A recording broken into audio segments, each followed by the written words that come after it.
Thrill charger YouTube চ্যানেলটি এখনও যদি সাবস্ক্রাইব না করে থাকেন তাহলে অবিলম্বে সাবস্ক্রাইব করে দিন এবং পাশের বেল আইকনটি ক্লিক করে দেবেন। নমস্কার, আমাদের আজকের নিবেদন লেখিকা শেউলী মণ্ডল সামন্তর কলমে দময়ন্তী হত্যা রহস্য। আজকের গল্প পাঠে গল্পের সূত্রধার আমি অভিক। গোয়েন্দা রুদ্রপ্রিয় গিরির চরিত্রে দীপম, মুখ্য ভূমিকায় রাজ চট্টোপাধ্যায়, বুবাই, সুপ্রজা, প্রভাকর, পারমিতা ও অভিক। শব্দ সংযোজনে দেবরাজ দে, আবহ নির্মাণ কৌশিক বসু, প্রচ্ছদ নির্মাণ শ্রাবর্ণ ফ্রম স্ক্রিবলিং মাইন্ড। তাহলে চলুন শুরু করা যাক আমাদের আজকের কাহিনী। লেখিকা শেউলী মণ্ডল সামন্তর কলমে গোয়েন্দা রুদ্রপ্রিয় গিরি সিরিজের কাহিনী দময়ন্তী হত্যা রহস্য। জ্যৈষ্ঠ মাসের এই প্যাঁচপ্যাঁচে গরমে পুরো কলকাতার একেবারে নাজেহাল অবস্থা। গায়ের ঘাম যেন শুকোতেই চায় না। সকালে ঘুম থেকে উঠতে একটু দেরি হয়ে গিয়েছিল। কতদিন পর রাতে একটু শান্তি করে ঘুমিয়েছিলাম। হ্যাঁ, কাল বিকেল থেকে ঝড় আর রাতে বৃষ্টি, ঠান্ডা বাতাস যথেষ্ট শান্তি দিয়েছে। তবে এই সকাল সকাল আবার রোদ উঠে গেছে।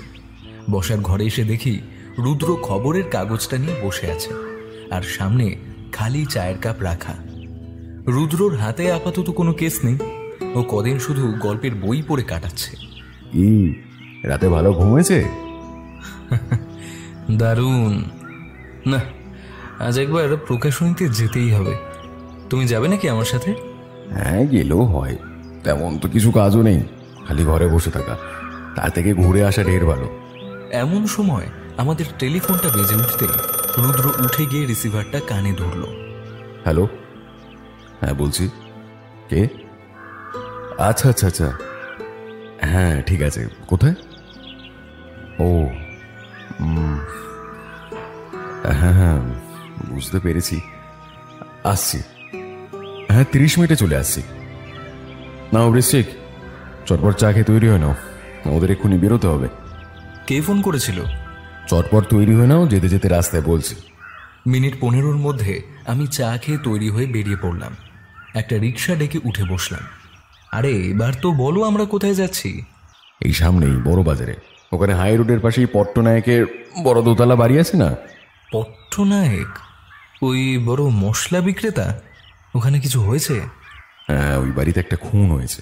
মানিকবাবু এখন ওখানেই আছেন। ওনাদের বাড়ি থেকে কি একজন ফোন করেছিলেন মানিকবাবুর কথায়। খুন? আমি মনে মনে ভাবলাম কিছুদিন আগেই ওই বাড়ির নাম শুনেছিলাম। ওনারা নাকি কেরল ও আরও কিছু জায়গা থেকে দামি দামি সব মশলা এই কলকাতায় আনায়। কেরালার বিখ্যাত এলাচ ওনাদের মাধ্যমেই কলকাতায় আসে, আর সেই বাড়িতে খুন। মিনিট 10 পরেই আমরা বড় বাজারে একটা গলির সামনে দাঁড়ালাম। একটা বড় দোতলা সাদা বাড়ি, লেখা পট্টনায়ক ভিলা। সামনে একটা পুলিশের জিপ দাঁড়িয়ে আছে। বড় লোহার দরজায় দুজন সিকিউরিটি গার্ড। আমরা সামনে গিয়ে দাঁড়াতেই তারা দরজাটা খুলে দিল। একজন কনস্টেবলকে জিজ্ঞাসা করতে সে আমাদের সঙ্গে করে দোতলায় নিয়ে গেল। সিঁড়িতে উঠেই একটা টানা বড় বারান্দা। পুরো বারান্দাটাই দামি রঙিন কাচে ঢাকা। চারিদিকে শৌখিন জিনিসপত্র ও গাছপালা লাগানো। পরপর কয়েকটা ঘর। তারপরেই দেখলাম একটা বড় দরজার সামনে কিছু লোক দাঁড়িয়ে, পাশে চেয়ারে কিছু লোক বসে। দুজন কনস্টেবল দরজায় দাঁড়িয়ে আছে। সামনে এগিয়ে দেখলাম একটা বিশাল বড় হল রুম। আমাদের দেখেই মানিকবাবু ভেতর থেকে বেরিয়ে এলেন। আমরা ওনার সাথে ভেতরে ঢুকলাম। ঢুকে দেখি হল রুমটা অনেক পুরনো তৈলচিত্র, কিছু দেবদেবীর ছবি, বিভিন্ন রকম ঝাড়বাতি দিয়ে সাজানো। একটা বড় আলমারি, তাতে বেশ কিছু বই ও খাতাপত্র রাখা আছে। তবে এত বড় হল ঘরেও আসবাবপত্রের সংখ্যা অনেক কম। একটা বেশ বড় গোল টেবিল, আর পাশে ছড়িয়ে আছে কিছু কাঠের শৌখিন কাজ করা চেয়ার। টেবিলে বসে বড় বড় কয়েকটা মোমবাতি দানি।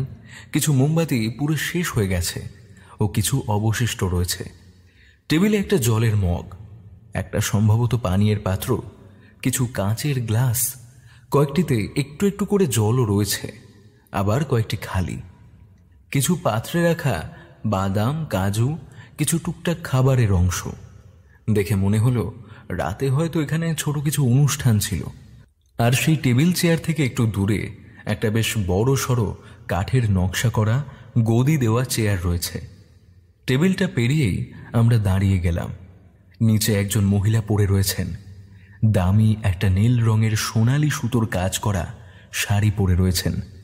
কানে, গলায়, হাতে দামি গয়না, গলায় একটা বেশ চওড়া পাথরের কাজ করা নেকলেস। বাঁ দিকে গলার একটু নিচে একটা ছুরি বসানো। মনে হচ্ছে ছুরিটা প্রায় অর্ধেকের বেশি গলার ভিতরে ঢুকে গেছে। চারিদিকে রক্ত, ও কিছু জায়গায় রক্ত জমাট বেঁধে গেছে। হালকা প্রসাধনী গোটা গায়ে, চোখ দুটো বড় বড় হয়ে যেন ঠিকরে বেরিয়ে আসছে। মুখটা একটু হা হয়ে রয়েছে। ডান হাতটা পাশে ছড়ানো। একটু দূরে একটা কাঁচের গ্লাস ভেঙে পড়ে আছে, আর তার পাশে রঙিন তরলের কিছুটা শুকনো ও কিছুটা জলীয় অবশিষ্ট পড়ে রয়েছে। আর বাঁ হাতের কাছে একটা বই খোলা অবস্থায় পড়ে আছে। দেখে মনে হলো ভদ্র মহিলা হয়তো পানীয় পান করতে করতেই বই পড়ছিলেন। এনার নাম দময়ন্তী পট্টনায়ক। এই পট্টনায়ক পরিবারের মালকিন, এবং এত বড় মশলার কারবারের ইনিই ছিলেন আসল কর্তা। কাল ওনার জন্মদিন ছিল, 60 বছর পূর্তি উপলক্ষে। তাই বাড়িতেই বাড়ির সব লোকজনকে নিয়ে ছোট্ট একটা খাওয়া দাওয়ার ব্যবস্থা ছিল। তারপরেই রাতে এই অবস্থা। মানে বাড়ির সবার সাথেই বসেছিলেন উনি তখন? তাহলে তো বাড়িরই কেউ ফোন করেছে ওনাকে, সেটা একদম স্পষ্ট।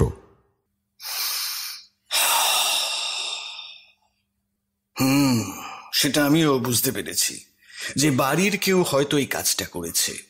কিন্তু বাড়ির প্রতিটা সদস্যই সমাজে একটা জায়গায় প্রতিষ্ঠিত, এবং এইভাবে হঠাৎ তাকে কি করে ধরি বলুন তো?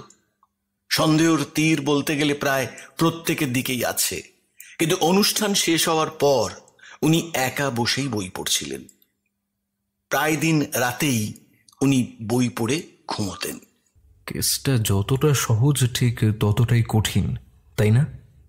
তারপরেই রুদ্রপ্রিয় হাঁটু গেড়ে বসে দময়ন্তী দেবী ও তার আশপাশটা একটু ভালো করে দেখে নিচ্ছিল। পকেট থেকে রুমাল বের করে পড়ার বইটা একবার দেখে নিল। আচ্ছা মানিকবাবু, খুনটা আন্দাজ কটা নাগাদ হয়েছে আর খবর দিল কে? রাত 12টার মধ্যে সবাই খাওয়া দাওয়া করে যে যার রুমে শুতে চলে যায়।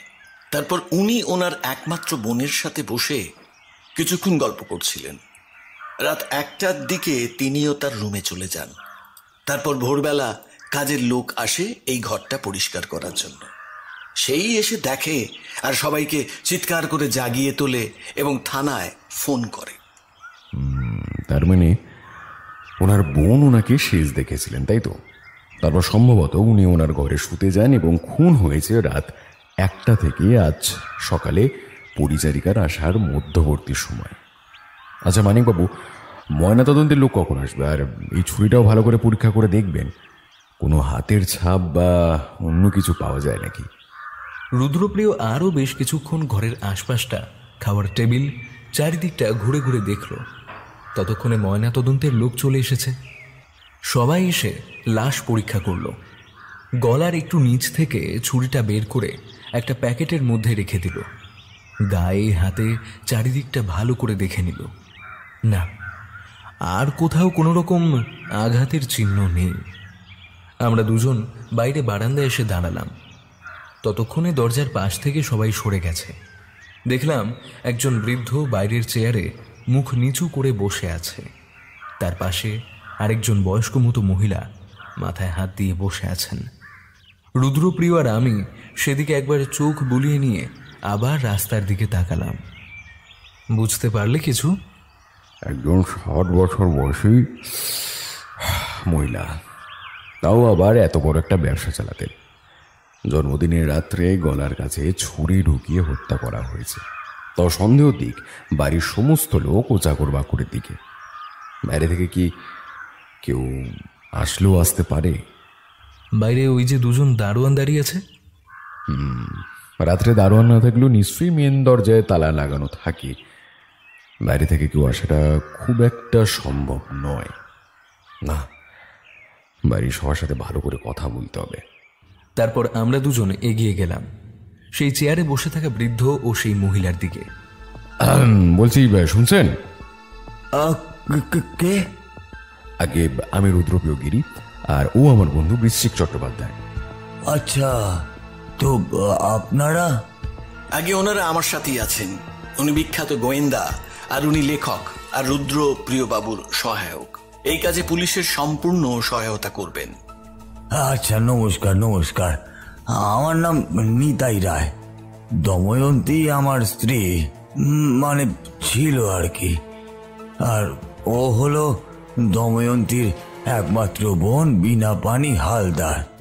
কিছু মনে করবেন না, দময়ন্তী দেবীর পদবী পট্টনায়ক আর আপনি রায় মানে? আগে হ্যাঁ, এটা আমার শ্বশুর বাড়ির পদবী। আমি চিরকাল এই শ্বশুর বাড়িতেই থেকে এসেছি। আমার বাড়ির পদবী হচ্ছে রায়। নমস্কার, আমি বীণাপানি হালদার। স্বামী মারা যাওয়ার পর আমি আবার বাপের বাড়িতেই ফিরে আসি। তারপর থেকে 15 বছর হতে চলে আমি এখানে আছি। আচ্ছা, বাড়িতে আর কে কে আছে? আর কাজের লোক, রান্নার লোক, দারোয়ান, এরা মিলিয়ে মোট কজন আছে? আগে আমি, বীণাপানি ছাড়াও আমাদের মেয়ে, এক ছেলে ও দময়ন্তীর সর্বক্ষণের কাজের লোক নীলু আছে। আর দারোয়ান মোট 3 জন আছে। একদম ভোর থেকে 2 জন থাকে, আর দুপুর থেকে সন্ধ্যা অবধি 1 জন। এছাড়াও রান্নার লোক, কাজের লোক মিলিয়ে মোট 3 জন। দারোয়ানরা কোনোদিনই ঘরের ভেতরে আসে না। ওই দরজার পাশে ছোট ঘরটায় ওরা বসে খায় ও রেস্ট নেয়। তার মানে সব মিলিয়ে দময়ন্তী দেবীকে ধরে এদিকে 6 জন, আর ওদিকে দারোয়ান 3 জন বাদ দিলে আরো 3 জন, তাই তো? আগে হ্যাঁ, সেটাই তো হয়। তা আপনাদের ছেলে মেয়ে, মানে মেয়ে কি বাপের বাড়ি ঘুরতে এসেছেন? আর ছেলে স্ত্রী, মানে ও কি অবিবাহিত? না, মেয়ে বাপের বাড়ি ঘুরতে আসে না। মেয়ে এখানেই থাকে। মেয়ে ও ছেলে দুজনেরই কারোর বিয়ে হয়নি। মানে ঠিক বুঝলাম না। আমি বলছি, মেয়ে লোপামুদ্রা, বছর 35 হবে, আর ছেলে বিবেক, এই 30 বছর হলো। দুজনের কেউই বিয়ে করেনি। বাইরে পড়াশোনা করে এসেছে, ব্যবসায় ভীষণ আগ্রহী দুজনেই। দিদিও কোনোদিন চায়নি ওদের দূর করতে, তাই। বুঝলাম। তা ওনারা এখন? ওরা দুজনে ওদের রুমেই আছে।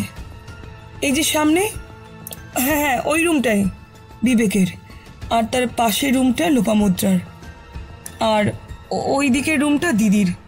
সিঁড়ির কাছেই ওই ছোট ওইটা ঠাকুর ঘর। আপনারা আপনাদের রুমে যান, আমরা একটু পরে এসে সবার সাথে আলাদা করে কথা বলবো। তারপর ওনারা দুজন আস্তে আস্তে উঠে চলে গেলেন। দেখলাম নিতাই বাবু সিঁড়ি দিয়ে নিচে নেমে গেলেন, আর তার পেছন পেছন বীণাপানি দেবীও। আমি মনে মনে ভাবলাম, নিতাই বাবু নিচে কেন যাচ্ছেন? এই তো উপরের রুমটাই দময়ন্তী দেবীর। তাহলে ওনারা কি আলাদা থাকেন? দাম্পত্য কলহ বা অন্য কোনো ব্যাপার?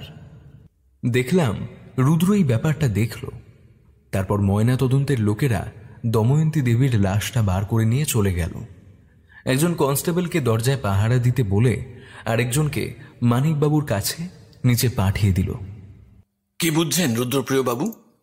ছুরিটা কিভাবে ওনার গলার ভেতরে ঢুকে গেছে দেখছেন? প্রায় অর্ধেকেরও বেশি ঢুকে গেছে। কেউ প্রচন্ড আক্রোশের সাথে খুন করেছে ওনাকে। আচ্ছা, আগে একবার সবার সাথে কথা বলতে হবে কিন্তু। হ্যাঁ, সেটাই তো। এই পাশের রুমটায় তো ওনার ছেলে থাকে। আপনারা দুজন বরং শুরু করুন, আমি একটু নিচে থেকে আসছি। তারপর আমরা দুজন গুটি গুটি পায়ে হল রুমের পাশেই রুমের দরজাটায় টোকা দিলাম। কে? একটু আসতে পারি? কিছু কথা ছিল আপনার সাথে। আসুন। আমরা দুজন দরজা ঠেলে ভেতরে ঢুকলাম। মাঝারি সাইজের একটা রুম। ঢুকেই ডান দিকে দেওয়ালে একটা বেশ বড় তৈলচিত্র, তাতে একটি ছোট ছেলে ও মেয়ে দাঁড়িয়ে, একটা ছোট টেবিল চেয়ার, তার পাশে একটা বড় কাঠের আলমারি, তার পাশে একটা বড় জানালা ও কোণে রাখা সরু লম্বা একটা ফুলদানিতে কিছু বাসি ফুল। ডান দিকে একটা ছোট বিছানা, মাথার কাছে ছোট একটা টেবিল, তাতে একটা বই, চশমা আর একটা ওষুধের পাতা, একটা জলের মগ ও গ্লাস, এবং খাটে আরেকজন বসে। নমস্কার, আমি রুদ্রপ্রিয় গিরি, আর ও? জানি ওনাকে, ওনার বই পড়েছি আমি। বলে টেবিলের উপর আঙুল দেখালো। আপনি আমাদের চিনলেন কেমন করে? একটু আগে বাইরে আপনাদের কথা শুনেছি। আপনি বিবেক? হ্যাঁ, আমি বিবেক পট্টনায়ক। আরে আপনারা দাঁড়িয়ে আছেন, বসুন বসুন, বিছানায় বসুন। এই বলে ও উঠে আমাদের দুজনকে বিছানায় বসতে বলে নিজে টেবিলের কাছ থেকে চেয়ারটা টেনে আনলো। ছেলেটা ভীষণ ঠান্ডা প্রকৃতির মনে হয়, চোখ মুখ দেখে মনে হচ্ছে বিধ্বস্ত, কিন্তু সেখানে দুঃখ বা কান্না বা বেদনা এসব কিছুই নেই। বলুন, কি জানতে চান? আপনারা সবাই নিশ্চয়ই আমাকে খুনি বলে সন্দেহ করছেন, তাই না? আরে না না, এসব আপনি কি বলছেন? তাছাড়া আপনার এরকম মনে হওয়ার কোনো কারণ আছে কি? না, আসলে আমার ঘর একদম পাশেই তো, তাই। হ্যাঁ, সেদিক দিয়ে দেখতে গেলে একটা সন্দেহ থেকেই যায়। তবে কি জানেন, আমরা সবাইকেই সন্দেহ করি, কেউই আমাদের চোখে সন্দেহের ঊর্ধ্বে নয়। আচ্ছা, তবে আপনাকে কয়েকটা প্রশ্ন করব। কিছু প্রশ্ন হয়তো ব্যক্তিগত হতে পারে, এই সবই কিন্তু তদন্তের খাতিরে, কিছু মনে করবেন না প্লিজ। বেশ, করুন। বাইরে আপনার মাসে বললেন আপনারা সবাই মামার বাড়ি থাকেন। হ্যাঁ, মামা বাড়িতেই থাকি। কী কারণে থাকি তেমন কিছুই জানি না, তবে দাদুর কোনো ছেলে ছিল না, আর মাই বড় ছিল। তাছাড়া এত বড় ব্যবসা, বাড়ি, এত কিছু সামাল দেবে কে? তাই মনে হয় মা এখানে থেকে গেছে। আর আমার জন্মের পর থেকে তো আমি এখানেই আছি। তো শুনলাম আপনি বিয়ে করেননি, মানে আপনার মা নাকি? হ্যাঁ, এটা সত্যি কথা যে মা কোনো কারণে চায়নি আমাদের বিয়ে দিতে। উনি চেয়েছিলেন ওনার পরে যেন ব্যবসা আমি বা দিদি কেউ একজন দেখি, তাই আর কি। আর আমার বাড়িতে মায়ের মুখের ওপর কথা বলার সাহস বা ইচ্ছে কারোরই নেই। আচ্ছা, আপনি আপনার মায়ের এই ডিসিশনটা কি মন থেকে মেনে নিয়েছিলেন?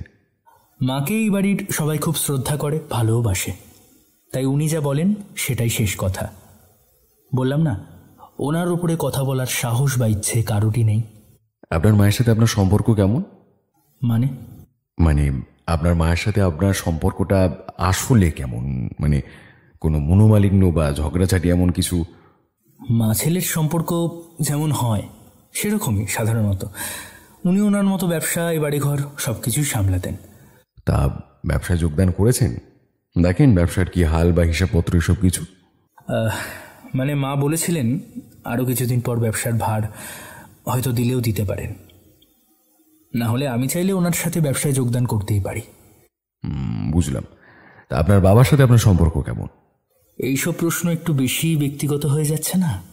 মাফ করবেন, তবে আমি তো প্রথমেই বললাম কিছু প্রশ্ন ব্যক্তিগত হলেও হতে পারে। তাছাড়া আপনি স্বাচ্ছন্দ্যে বললেন আপনার সাথে আপনার মায়ের সম্পর্ক কেমন, অথচ বাবার সাথে জিজ্ঞেস করাতে?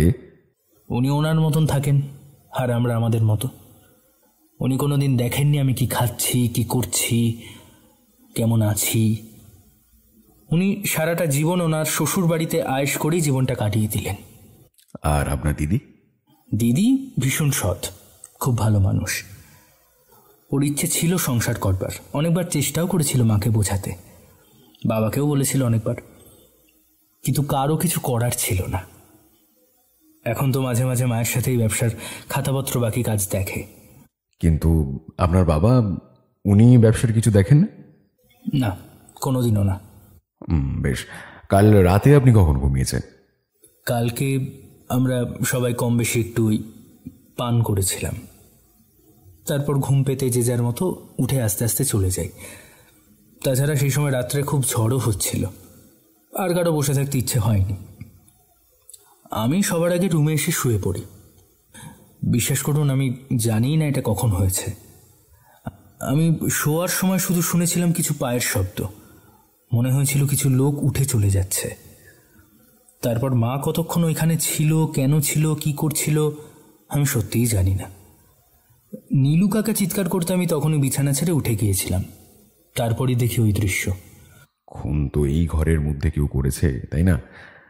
বাইরে কারো পক্ষে আসা সম্ভব নয়। আপনাদের মধ্যেই কেউ একজন খুনি। আপনার কি মনে হয় কার আপনার মায়ের প্রতি এত রাগ ছিল যে এইভাবে খুন করতে পারে? বিশ্বাস করুন, আমি জানি না, আমি সত্যিই কিছু জানি না। আমি আমি কিছু বলতে পারবো না। আমি ঘুমিয়ে পড়েছিলাম, আমার একদম সকালেই ঘুম ভেঙেছে। আমি সত্যি কিচ্ছু জানি না। বিবেকের ঘর থেকে বেরিয়ে আমরা এবার পাশের ঘরে গেলাম। আসতে পারি?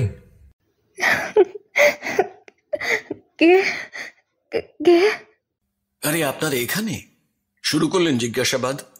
হ্যাঁ। দরজা খুলতেই দেখলাম আমাদের সামনে একজন মহিলা দাঁড়িয়ে। শুনেছি ওনার বয়স ৩৫, তবে ওনাকে দেখে আর চোখ মুখ দেখে ওনার বয়স আরো বেশি মনে হচ্ছে। তবে হ্যাঁ, মায়ের মৃত্যুর পর এইরকম অবস্থা হওয়াটা স্বাভাবিক। একটা বেশ ভালো দামি সুতির কাপড় পরে, চুলটা কোনো মতে এলোমেলো খোপা করা, কপালে একটা ছোট টিপ, কানে গলায় হাতে হালকা কিছু সোনার গয়না। ওনার মুখটা ঠিক একই রকম, দময়ন্তী দেবীর মতন। আসুন, ভেতরে আসুন। আমরা তিনজন আস্তে আস্তে ভেতরে ঢুকে গেলাম। এই ঘরটা অপেক্ষাকৃত অনেকটাই বড় আর সুন্দর সাজানো গোছানো। আসবাবপত্রের থেকে পুরনো ও দামি বইয়ের সংখ্যাই বেশি। আমরা তিনজন ছাড়াছাড়ি করে বিছানা ও একটা চেয়ারে বসলাম। উনি একটু দূরে আরও একটি চেয়ারে বসলেন। নমস্কার, আমি লোপামুদ্রা পট্টনায়ক। ইনি হলেন রুদ্রপ্রিয় গি, আর উনি হলেন বিখ্যাত সাহিত্যিক বৃশ্চিক চট্টোপাধ্যায়। ও, আপনি তাহলে বৃশ্চিক বাবু? আমি আপনার কয়েকটা বই পড়েছি। বইগুলো না আসলে আপনার ভাইয়ের ঘরে রাখা তো, আমরা দেখেছি। ও, আপনারা ভাইয়ের সাথে অলরেডি কথা বলে নিয়েছেন? আচ্ছা, আপনারা কি ওকে কোনোভাবে সন্দেহ করছেন কি? সেটা তো এখন বলতে পারবো না আমরা কাকে সন্দেহ করছি, তবে সবাই কিন্তু আমাদের সন্দেহের খাতায় আছেন। আপনার ঘরটাও তো খুব দূরে নয়। আপনি তো চাইলে আপনার মাকে হত্যা করতেই পারেন, তাই না? আপনি কি বলছেন? আমি আমার নিজের মাকে খুন করব? পাগল হয়ে গেছেন না কি? আমি আমার মাকে কেন খুন করতে যাব? আমার খুন করার কি উদ্দেশ্য? আপনার ভাইয়ের ঘরটা তো সব থেকে সামনে। আপনার কি মনে হয় আপনার ভাই খুন করতে পারে? দেখুন, আমি আমি মানছি ও একটু অন্যরকম, একটু রকচটা, কিন্তু তাই বলে ও মাকে খুন করবে, এটা তো হতে পারে না। আপনার মা তো আপনাকে একটু বেশি ভালোবাসতেন, তাই না? না, মানে সেরকম কোনো ব্যাপার নয়। তবে উনি চেয়েছিলেন ওনার পরে কেউ একজন এই ব্যবসার দায়িত্ব নিক, আর সে সব দিক থেকেই যেন একটু শিক্ষিত, বেশি নিখুঁত হয়। আমি নিজে থেকেই চেষ্টা করে ব্যবসার কাজ শিখেছি। আপনার ভাই বুঝি শিখতে চায় না? আসলে মা ওকে তেমনভাবে কোনোদিন ভরসা করতে পারেনি, তাই আর কি চেয়েছিল আর একটু দেরি করে। কিছু ব্যক্তিগত প্রশ্ন করব, দয়া করে কিছু মনে করবেন না। এগুলো জানার আমাদের ব্যক্তিগত কোনো কারণ নেই, তবে আপনার মায়ের খুনিকে ধরতে কিছু প্রশ্ন করতে হবেই। বেশ, বলুন না, কি জানতে চান? তাহলে আপনারা ভাই বোন কেউই বিয়ে করেননি, তাই তো? আপনাদের মায়ের মত ছিল না বলে। এসব ব্যক্তিগত প্রশ্ন তদন্তের মধ্যে কি সত্যিই দরকার? হয়তো পড়বে। আপনার মা খুন হয়েছেন ওনার জন্মদিনের রাত্রে। আপনারা সবাই একসাথে খাওয়ার পর উনি খুন হন, আর খুনটা আপনাদের মধ্যে কেউ করেছে, তাই না? একটা মোটিভ তো নিশ্চয়ই থাকবে। তা বলে আমি আমার মাকে খুন করব? দেখুন, উনি যেটা জিজ্ঞাসা করছেন সেটার উত্তর দিন, না হলে কিন্তু আমরা অন্য ব্যবস্থা নেব। হ্যাঁ হ্যাঁ, মা চেয়েছিলেন আমাদের বাড়িতে রাখতে, পরে ব্যবসাতে সাহায্য করতে। এই এত বড় ব্যবসা, এত সম্পত্তি, এত প্রতিপত্তি, ওনার পরে যোগ্য কোনো ছেলে বা মেয়ে যেন এসব কিছুর দায়িত্ব নেয়, উনি এটাই চেয়েছিলেন। শুনলাম আপনার নাকি বিয়ে করে সংসার বাঁধার ইচ্ছে ছিল, সেটা তো আর।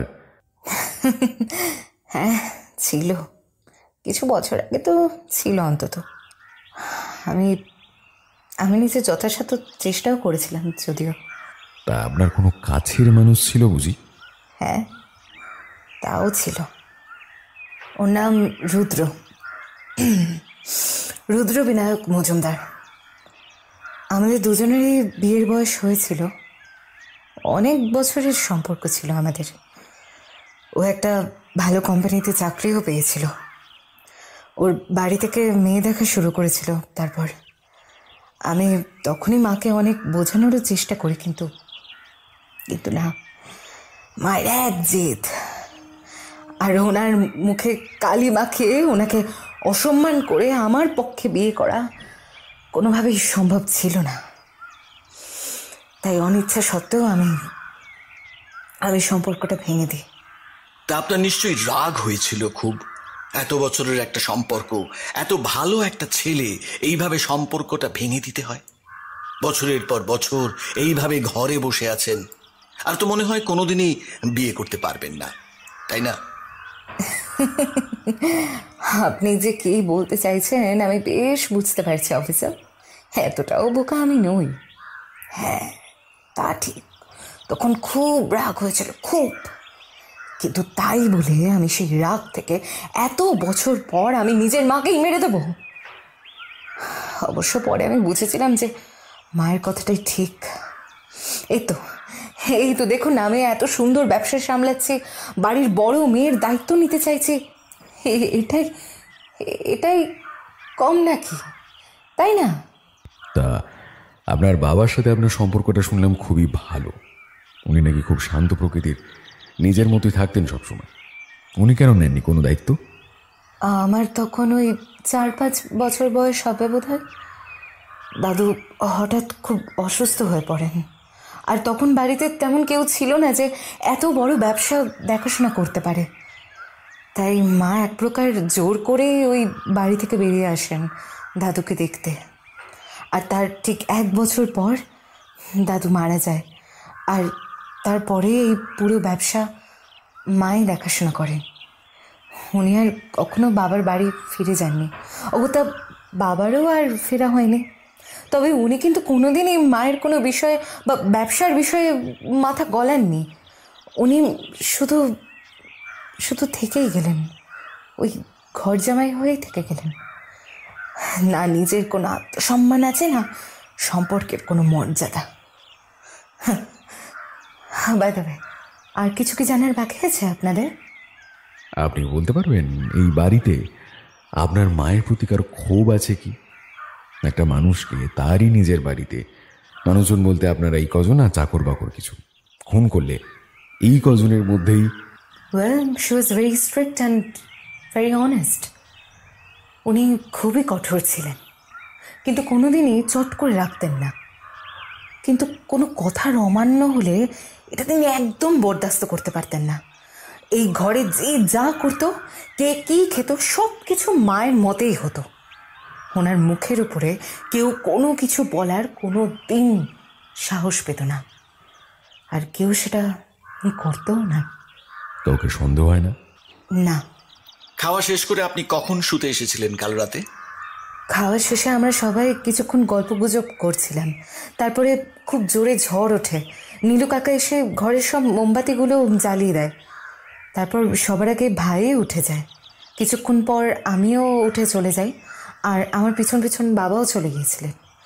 সম্ভবত মাসি মনে হয় সবার শেষে উঠে গিয়েছিল। ঘরে এসে আপনি কি করছিলেন? মানে ঘুমিয়ে গেছিলেন নাকি? মায়ের মতো আমারও বরাবরের বই পড়ার অভ্যাস।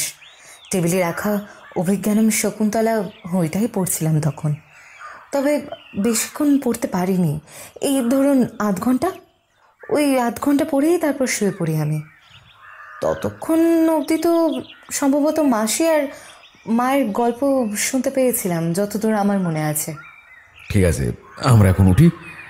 আমাদের আপাতত আর কিছু জানার নেই, পরে কিছু সাহায্য চাইলে আবার আসতেও পারি, হয়তো একটু বিরক্ত করব তখন। এই বলে আমরা 3 জন উনার ঘর থেকে বেরিয়ে গেলাম। পাশের ঘরের সামনে গিয়ে দাঁড়াতে আমি রুদ্রকে জিজ্ঞেস করলাম, কে বুঝছো? মানিকবাবু, আপনি খোঁজ নিন দয়মন্তী দেবী কোনো উইল করেছিলেন কিনা। আর আমি দেখছি কোনো উকিলের নাম বা গুরুত্বপূর্ণ ফাইল সব কোথায় পাওয়া যায়, আপনিও দেখুন। আচ্ছা, তোমরা দাঁড়াও, আমি একবার লোপামুদ্রা দেবীকে জিজ্ঞাসা করি, উনি নিশ্চয়ই জানবেন। এই বলে রুদ্র আবার ঘুরে লোপামুদ্রা দেবীর ঘরের দরজায় টোকা মারল।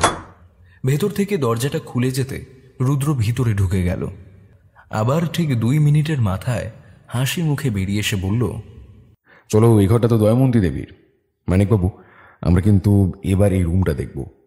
একবার ভালো করে চারিদিকটা দেখে নেওয়া যাক। লোপামুদ্রা দেবীর থেকে কিছু জানতে পারলেন? না, উনি বলেন উনি এসব বিষয়ে কিছুই জানেন না।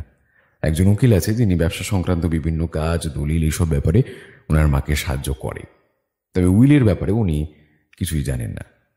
আমরা 3 জন তালা খুলে দময়ন্তী দেবীর ঘরের ভিতর ঢুকলাম। এই ঘরটা অনেক বড়। মনে হয় বিবেকবাবু ও লোপামুদ্রা দেবীর দুজনের ঘরের যোগফলের সমান হবে এই একটি ঘর। ঢুকেই দেখলাম এই ঘরটা বেশ আধুনিক আদব কায়দায় বানানো। ঘরের ভেতরের সব কিছুর মধ্যে বেশ আধুনিকতার ছোঁয়া আছে।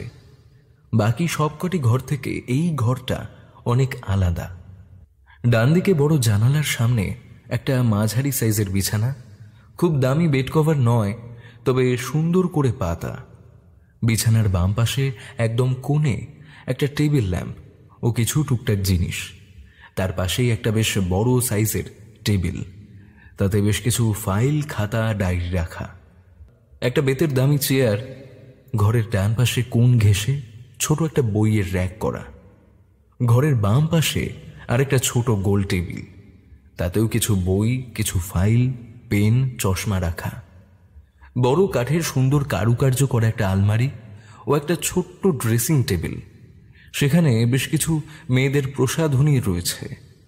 পাশে অ্যাটাচড ছোট সাইজের বাথরুম। মানিকবাবু, আপনি ওদিকে টেবিলে রাখা ওই ফাইলগুলো একটু দেখুন ভালো করে। দেখুন কোনো রকমের কাগজপত্র পান কিনা, আর ব্যবসা সংক্রান্ত যদি কোনো গুরুত্বপূর্ণ কাগজপত্র পেয়ে থাকেন তাহলে দেখুন। আর ঋষিক, তুমি ওই টেবিলটা দেখো কিছু পাও কিনা। আমি এদিকটা দেখে নিচ্ছি। প্রায় আধ ঘন্টা ধরে সবকিছু ঘেঁটে ঘুটে একটা পার্সোনাল ডায়েরি পেলাম। আরও একটা ছোট ডায়েরি পেলাম যাতে অনেক ফোন নম্বর লেখা আছে।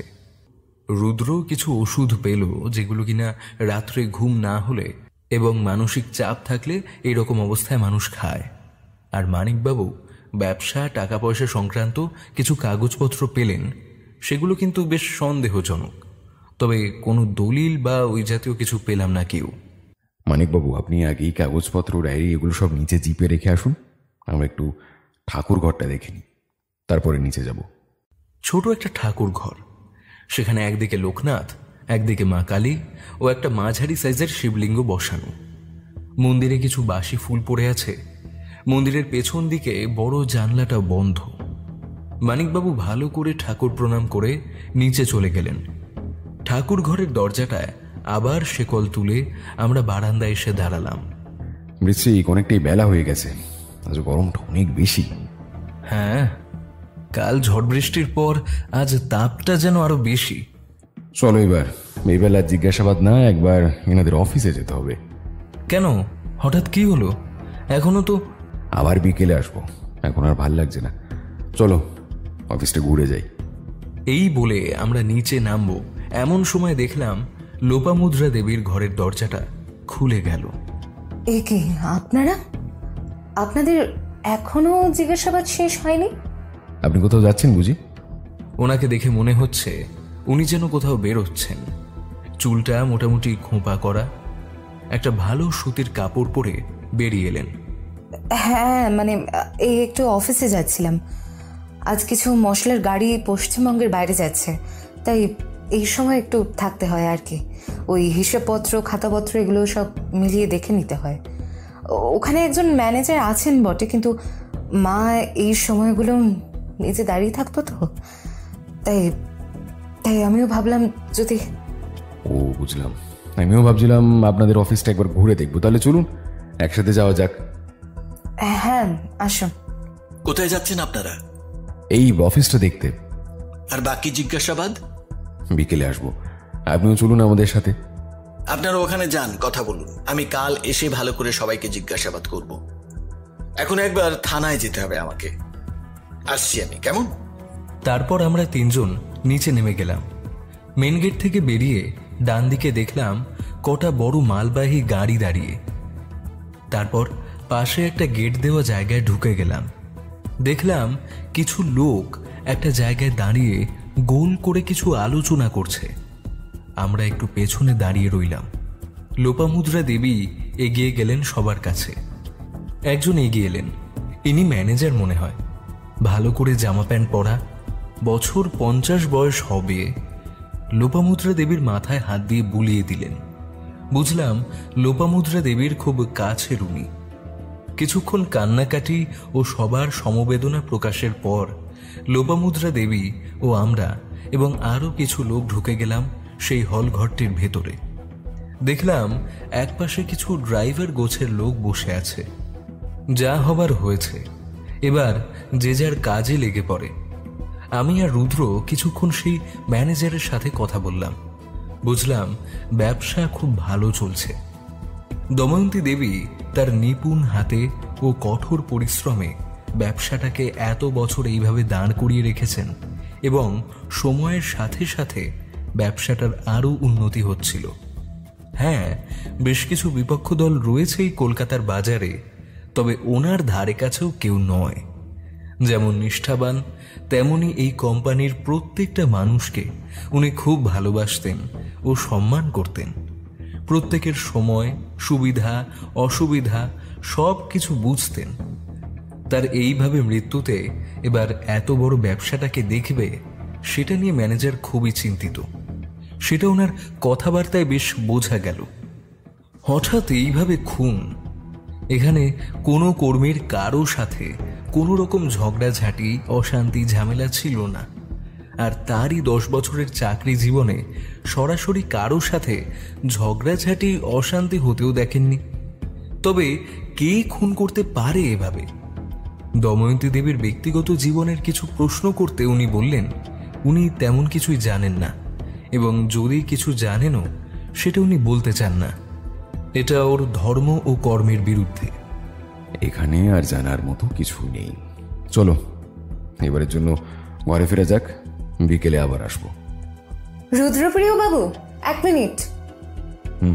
কিছু বলবেন? হ্যাঁ, আসলে আমি চাই আপনি মায়ের খুনিকে যে করেই হোক না খুঁজে বার করুন। মানে আপনি তো একজন প্রাইভেট ডিটেকটিভ, পুলিশের সাথে কাজ করেন। আপনি আপনি দয়া করে খুঁটিয়ে দেখুন এই ব্যাপারটা। আমি না সত্যি জানতে চাই কে আর কেন এইভাবে মাকে খুন করলো।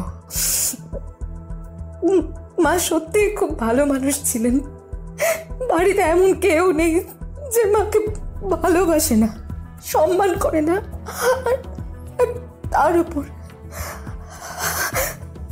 না, কিছু না, আমি শুধু এইটুকু চাই আমার মায়ের খুনি শাস্তি পাক। আমি জানি রে কি করে এইসব আমি একা সামলাবো, আমি জানি রে, কিন্তু আমি এর একটা শেষ দেখতে চাই। প্লিজ, যে করে হোক আপনি মায়ের খুনিকে খুঁজে বার করুন প্লিজ। আর আপনি আপনার সাম্মানিক নিয়ে একদম ভাববেন না, আমি আমার সাধ্য মতো দেব। আপনি প্লিজ আমার মায়ের খুনিকে বার করুন, খুঁজে বার করুন আপনি। আমি সাম্মানিক নিয়ে ভাবি না, তবে হ্যাঁ, আমি এই কেসটাকে নিজের মতো করে ভালো করে দেখব। আপনার মায়ের খুনি ঠিক ধরা পড়বে। আমরা সেখান থেকে বেরিয়ে যখন রাস্তায় উঠলাম তখন বেশ দুপুর হয়ে গেছে। আমরা একটা রিক্সা নিলাম। কে রুদ্র, তাহলে নতুন কেস? আচ্ছা, তাহলে তুমি কি লোপামুদ্রা দেবীকে সন্দেহ তালিকার বাইরে রাখছো? না, উনি আমায় কেসটা দিলেন বলে যে উনি সন্দেহের বাইরে, এমনটা কিন্তু একদম না। বরং ওনার প্রতি সন্দেহটা আরো বাড়ল। কেন বাড়লো? কেন? মা মারা গেছে, এই ডেড বডি নিয়ে যাওয়া হলো, আর উনি একদম ব্যবসা দেখতে শুরু করলেন। হ্যাঁ, হয়তো এগুলো অনেক গুরুত্বপূর্ণ কাজ, তবুও কেমন যেন একটা সন্দেহজনক। হ্যাঁ, আমারও ওই একই জিনিস মনে হলো তখন। কেমন যেন ঠান্ডা প্রকৃতির সবাই। বাড়ি ফিরে দেখলাম মানিকবাবু সেই খাতা, ডায়েরি ও দলিল জাতীয় সব কাগজপত্র বাড়িতে দিয়ে গেছেন। স্নান আহার করে একটু জিরিয়ে নিলাম।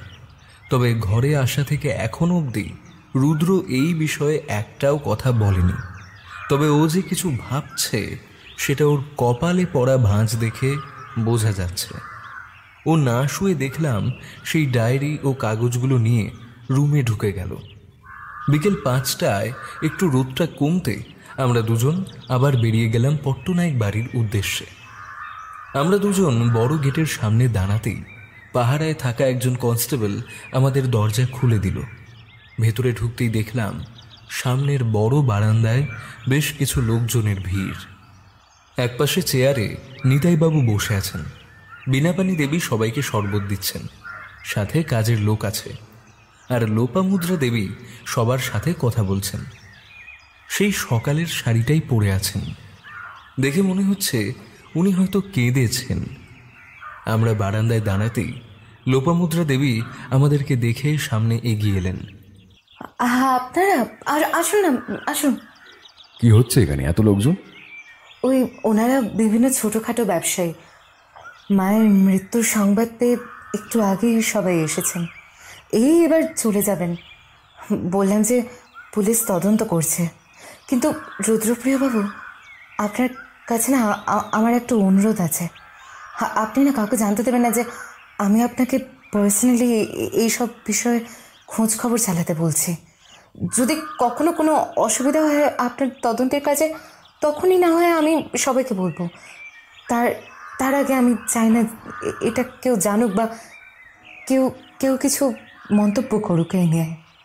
আচ্ছা, বুঝলাম। আমাদের তো আরও কিছু জিজ্ঞাসাবাদ ছিল আপনার বাবা ও মাসের সাথে। আর উনি বোধহয় নীলু কাকা, তাই না? হ্যাঁ, উনি নীলু কাকা। প্রায় 10 বছর আগে উনি এসেছিলেন এই বাড়িতে কাজ করতে। পরিবারে ওর আলাদা করে বলতে আর কেউ নেই, কখনো বিয়ে থা করেননি। এই বাড়িতে এইভাবেই রয়ে গেছে। উনি তো থাকতেন আমার মায়ের সর্বক্ষণের সঙ্গী হয়ে। তবে উনি প্রায় আমাদের ওই বাড়ির লোকই বলতে পারেন। আর বলতে গেলে উনি আমাদের একরকমের কাছের মানুষ। আসুন আপনারা। ঠিক আছে, আপনি ওখানে থাকুন, আমরা এখানে বসছি। ওনারা সবাই চলে গেলেই না আমি জিজ্ঞাসাবাদ শুরু করব। অনেক ধন্যবাদ আপনাদের। আপনারা এখানে বসুন, আমি একটু আসছি। হ্যাঁ নীলু কাকা, ওনাদের একটু শরবত করে দাও না। আমরা দুজন শরবত খেয়ে মিনিট 15 এভাবে বসে রইলাম। তারপর দেখলাম লোপামুদ্রা দেবী সবাইকে বাইরে গেট অবধি ছেড়ে দিয়ে আসছেন। নিতাইবাবু উঠে পেছনে ওনার রুমে চলে গেলেন। আর বিনাপানি দেবী নীলু কাকার সাথে হাতে হাত মিলিয়ে সব জিনিসগুলো তুলে রাখছিলেন। তারপর লোপামুদ্রা দেবী এলেন। মাফ করবেন, আপনাদের কাজের সময় এইভাবে এতক্ষণ বসিয়ে রাখলাম। এই যে এই সামনের ঘরটা, এটা মাসিমণির রুম, আর ওর পাশেরটা বাবার। আর ওই যে ডান পাশে ওই দিকটা দেখছেন, ওই দিকেই রান্নাঘর আর একটা ছোট করে ঘর আছে, ওইটাই নীলু কাকার। আর দুটি ঘর মিলে 3 জন কাজের লোক থাকে। আর সামনের বাঁ দিকে ওইটা হচ্ছে গাড়ি বারান্দা। হ্যাঁ, দেখলাম দুটো গাড়ি দাঁড়িয়ে আছে। তো ড্রাইভার নেই? না, আমাদের পার্সোনাল কোনো ড্রাইভার নেই। তবে যারা ড্রাইভারি করেন তাদের সাথে যোগাযোগ আছে। কখনো কেউ কাজে বা কখনো কেউ বাইরে গেলে ওনাদের সাথে কন্ট্যাক্ট করলে কেউ না কেউ ঠিক চলেই আসে। ঠিক আছে, একবার আপনার বাবার সাথে কথা বলতাম। হ্যাঁ নিশ্চয়ই, উনি তো ওনার রুমেই আছেন। আসুন না, আপনারা আসুন। বাবা, বাবা, এই যে দেখো কে এসেছেন তোমার সাথে কথা বলতে। এই বলে আমরা দুজন নিতাইবাবুর ঘরের সামনে গিয়ে দাঁড়ালাম। ভদ্রলোক চুপচাপ নির্বিকার আছেন। তবে ওনাকে দেখে মনে হচ্ছে ওনার মনের সাথে শরীরটাও বোধহয় ঠিক নেই। খুব বড় একটা ঝড় বয়ে যাচ্ছে সবার উপর দিয়ে। এই দময়ন্তী দেবী ওনার স্ত্রী ছিলেন। ও মামুনি, আয় আয়, ঘরে আয়। আর আপনারাও আসুন। আমরা লোপামুদ্রা দেবীর পেছন পেছন ঘরের ভিতরে ঢুকলাম। ছোট সাইজের একটা ঘর, একটা ছোট বিছানা, একটা ছোট টেবিল চেয়ার, তাতে রাখা কিছু বই, খবরের কাগজ, একটা বেশ বড় আলমারি, পাশে আরও একটা ছোট আলমারি যেখানে পুরো তাকে থাকে বই সাজানো, আরেকটা ছোট কাঠের বাক্স। আমার তো ভাবতেই অবাক লাগছে দময়ন্তী দেবীর স্বামী এইভাবে থাকেন। দুজনে কি তাহলে একেবারে আলাদা হয়ে গেছে? ওনার রুমটা বিদেশি আদব কায়দায় বানানো, আর এই রুমটা একদম সাদামাটা। নিতাইবাবু নিজেকে এভাবে রেখেছেন, নাকি সত্যি এই ঘরে এনার অবস্থাটা এই রকম? নমস্কার, আমার নাম রুদ্রপ্রিয় গিরি, আর এ হচ্ছে... উনি বৃশ্চিক বাবু তো? ওনার বই আমি পড়েছি। ওই আলমারিতে ওনার একটা বইও রাখা আছে। বেশ ভালো লেখেন আপনি। আপনার শরীরটা ঠিক ভালো না? আসলে হাই প্রেশার আছে, সকালে ওষুধ খাওয়া হয়নি, তাই এখন শরীরটা ঠিক লাগছে না আর কি। বাবা, তুমি ওষুধ খাওনি? দাঁড়া আমি দিচ্ছি। এই বলে লোপামুদ্রা দেবী সেই আলমারি থেকে ছোট কাঠের বাক্সটি নামিয়ে আনলেন। দেখলাম তার ভিতরে বেশ কিছু ওষুধ রাখা, কিছু খাওয়া হয়ে গেছে ও কিছু নতুন পাতা। লোপামুদ্রা দেবী বাবাকে ওষুধ ও জল খাইয়ে বাইরে চলে গেলেন চা আনতে। বলুন, আপনারা কি জানতে চান বলুন। আমি আমার জ্ঞান তো সব প্রশ্নেরই জবাব দেব। হ্যাঁ নিশ্চয়ই, তবে অনেকগুলো ব্যক্তিগত প্রশ্ন হয়তো করব। হ্যাঁ, সেটাই আমি জানি। আপনাদের তদন্তের স্বার্থে অনেক রকম প্রশ্নই করতে হয়। ঠিক আছে ঠিক আছে, আমি আমার রুচি অনুযায়ী সব রকম প্রশ্নেরই জবাব দেব। আমি বিবেকবাবু লোপামুদ্রা দেবীর থেকে যতটা জেনেছি, এটা আপনার শ্বশুর বাড়ি, তাই তো? লোপামুদ্রা দেবীর যখন 4 বা 5 বছর বয়স, তখন থেকেই এই বাড়িতেই আপনি রয়ে গেছেন। আপনার আসল গ্রামের বাড়ি কোথায়? সেখানে কি কেউ আছে? আমার আসল বাড়ি বারাসাতে। আমার বাবা মা, এক দিদি, তখন তার বিয়ে হয়ে গিয়েছিল। পাশের বাড়িতে দাদু জেঠু সবাই থাকতো। সময় নিয়মে আলাদা হয়ে গেলেও আমরা প্রায় জয়েন্ট ফ্যামিলি ছিলাম। ছোট থেকেই পড়াশুনোতে খুব ভালো ছিলাম। ইচ্ছে ছিল ল নিয়ে পড়ব, কিন্তু অতি সাধারণ বাড়ির ছেলে, তাই সেটার আর উপায় ছিল না। ওই জন্য কলেজ থেকে পাশ করার পর একটা চাকরির খোঁজ করছিলাম। তখনই পাশেই একটা কোম্পানিতে কেরানির চাকরিও পেয়ে যাই। সেখানেই আমার ব্যবহার ও কাজকর্ম দেখে আর একটু ভালো পদেই ঢুকি। তখনই দয়মন্তীর সাথে আমার পরিচয় হয়। ওর কথাবার্তা, বুদ্ধিদীপ্ত চোখ, আর কি বলবো, বুঝতে পারিনি কি থেকে যে কি হয়ে যায়। ওর সাথে একরকম জোর করেই, খুব ছোট করেই আমাদের বিয়ে হয়। তবে তারপরও আমাদের গ্রামের বাড়িতে যেতে চায়নি। আর কি করেই বা যাবে বলুন? এত বড় একটা বাড়ির মেয়ে আমার সাথে আমার ওই নিম্নবিত্ত বাড়িতে গিয়ে আর কি তার থাকা সম্ভব? আমিও এখানেই সেই কোম্পানিতে কাজ করছিলাম, তাই ও এখানেই থাকতো। তারপর অনেক জোড়াজুড়ির পর আমার গ্রামের বাড়িতে থাকতে শুরু করেছিল। বুঝতে পারতাম ও মানিয়ে নেওয়ার চেষ্টা করছে, কিন্তু ঠিকঠাক হচ্ছিল না। এর মধ্যেই আমাদের বড় মেয়ে হয়ে যায়। তার যখন 4 বছর বয়স, তখন আমাদের ছোট ছেলে হয়। বিবেকের যখন 6 মাস বয়স, হঠাৎ খবর পেলাম শ্বশুর মশাই খুবই অসুস্থ। সত্যি বলতে দয়মন্তীরও তখন আর কেউই ছিল না, এই বোন আর বাবা ছাড়া। আর ওর বোনেরও বিয়ে হয়ে গেছে তখন। ও কোনো কিছু না ভেবে সবকিছু ছেড়ে ছুড়ে ছুটে চলে আসে এখানে বাবার সেবা যত্ন করতে। তারপর আর ফিরে যায়নি। আমিও আর তাকে জোর করতে পারিনি। তখন এই কোম্পানি থেকে আমার চাকরিটাও চলে যায়। তখন আরো বেশি নিরুপায় হয়ে যায় আমি। তারপর শ্বশুর মশাই মারা গেলেন একদিন।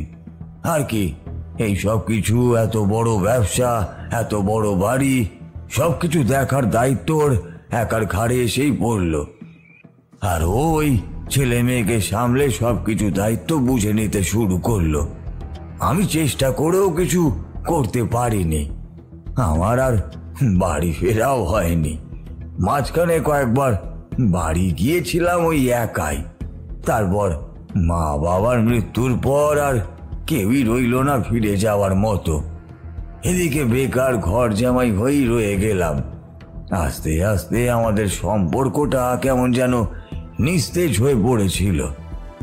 ও আস্তে আস্তে মালকিন হয়ে উঠল, আর আমি কোথায় একটা কোণেই পড়ে রইলাম। তখন এই ঘরটা অফিস ঘরের মতোই ছিল। আমি বই বাজার ঘুরে ঘুরে কিছু বই কিনে আনতাম আর এই ঘরে বসে সারাদিন পড়তাম। ছেলে মেয়ে দুটোকেও বাইরে পড়তে পাঠিয়ে দিয়েছিল যাতে সব দিক থেকে শিক্ষিত হতে পারে। একা দিন কাটাবো কি করে বলুন? উপরে আর যেতেও ইচ্ছে হতো না। আর সামনে ওই যে বাঁদিকে বাগানটা, ওটা আমার হাতেই সুন্দর করে সাজানো গোছানো। এই করেই আমার দিন কাটতে থাকে। তারপরেই একদিন দময়ন্তীকে বললাম নিচে ঘরে যেন আমার সব জিনিসপত্র দিয়ে দেয়। আর তারপর থেকেই আজ প্রায় 15 বছর আমি এইভাবেই আছি। মানে আপনার আর দময়ন্তী দেবীর সম্পর্ক? কিছুই ছিল না, বিশ্বাস করুন, কিছুই না। আমি স্রেফ এই ঘরের একটা বেকার বোঝা হয়েই রয়ে গেছি। কোথাও যাওয়ার নেই, কিছু করারও নেই, আর কিছু বলারও নেই। তা আপনার নিশ্চয়ই খুব রাগ হয় দময়ন্তী দেবীর ওপর? মানে? না মানে নিজের বাড়িতে বাবা মা অত লোক থাকতেও কখনো যেতে পারেননি, ফিরতে পারেনি, তাদের সাথে সময় কাটাতে পারেননি, তাই না? সব ছেলেদের তো একটা স্বপ্ন থাকে, বিয়ে করে বউকে নিয়ে সংসার করবে, সেটাও আপনি ঠিকঠাক করতে পারেননি। আপনার নিজের কোনো পরিচয় নেই, রাগ তো হওয়া স্বাভাবিক, তাই না? সত্যি বলতে কি রুদ্রবাবু, সেই রাগটুকু করার মতো সাহসও আমার নেই। বসে বসে 4 বেলা গিলছি, মরলেও এখানেই মরতে হবে। যত বছর বেঁচে আছি এখানে এভাবেই থাকতে হবে। রাগ আর কার উপরই করবো বলুন? সবকিছুই তো আমার কপাল। কপালে লিখন কেউ কি আর খণ্ডাতে পারে? আপনার ছেলের সাথে আপনার সম্পর্কটা ঠিক কেমন? বিবেক? হ্যাঁ, ও জন্মের পর থেকেই তো সব দিন মায়ের কাছে থেকেই মানুষ হয়েছে। আমি কোনোদিনও সেইভাবে ওকে কাছে পাইনি। কি করে কাছে পেতে হবে সেটাও বুঝতে পারিনি। বাবা হিসাবে কোনোদিনই ওদের প্রতি দায়িত্ব আমি পালন করতেও পারিনি। লোপা একটু বড় ছিল তাই আমার সঙ্গে সময় কাটাতো। বিবেককে ওর মা তার মনের মতো করে মানুষ করে। তারপরেই তো ওরা বাইরেও চলে যায়। তারপর বাইরে থেকে ফিরে এসে দুজন আমরা এইভাবেই আছি, ওর মতন আর আমি আমার মতন। আর লোপামুদ্রা দেবীর সাথে তো খুব মিষ্টি সম্পর্ক আপনার, তাই না? মানে বাবা মেয়ের যেমনটা হওয়া উচিত। হ্যাঁ, মামনি ভারী লক্ষ্মীমন্ত মেয়ে।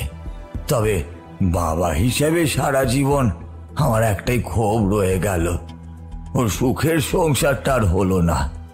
অনেক করে বলেছিল যাতে ওর মায়ের সাথে কথা বলি বা অন্তত কিছু একটা পদক্ষেপ নিই, কিন্তু আমার করার বা বলার মতো কিছুই ছিল না।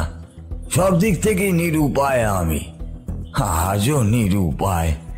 জানেন, ওর মধ্যে একটা অসম্ভব জেদ ছিল আর একটা আলাদা তেজও ছিল। সবাই ভয় করত দময়ন্তীকে। আপনি কোনোদিন চেষ্টা করেননি বিবেকের সাথে আপনার সম্পর্ক ঠিক করার? হ্যাঁ, চেষ্টা করেছিলাম, কিন্তু ততদিনে অনেকটাই বেশি দূরত্ব হয়ে গেছে আমাদের মধ্যে। এখানে আর করার মতো কিছুই ছিল না, তাই শুধু সম্পর্কেই ছেলে আর বাবা হয়েই রয়ে গেছি। আচ্ছা, আরেকটা প্রশ্ন, আপনি কি জানেন দময়ন্তী দেবী উইল জাতীয় কোনো কিছু করেছেন কিনা, বা কিছু ভাবছিলেন সেসব নিয়ে? আপনাদের বাড়ির কোনো উকিল আছে? আপনি জানেন এসব বিষয় কিছু?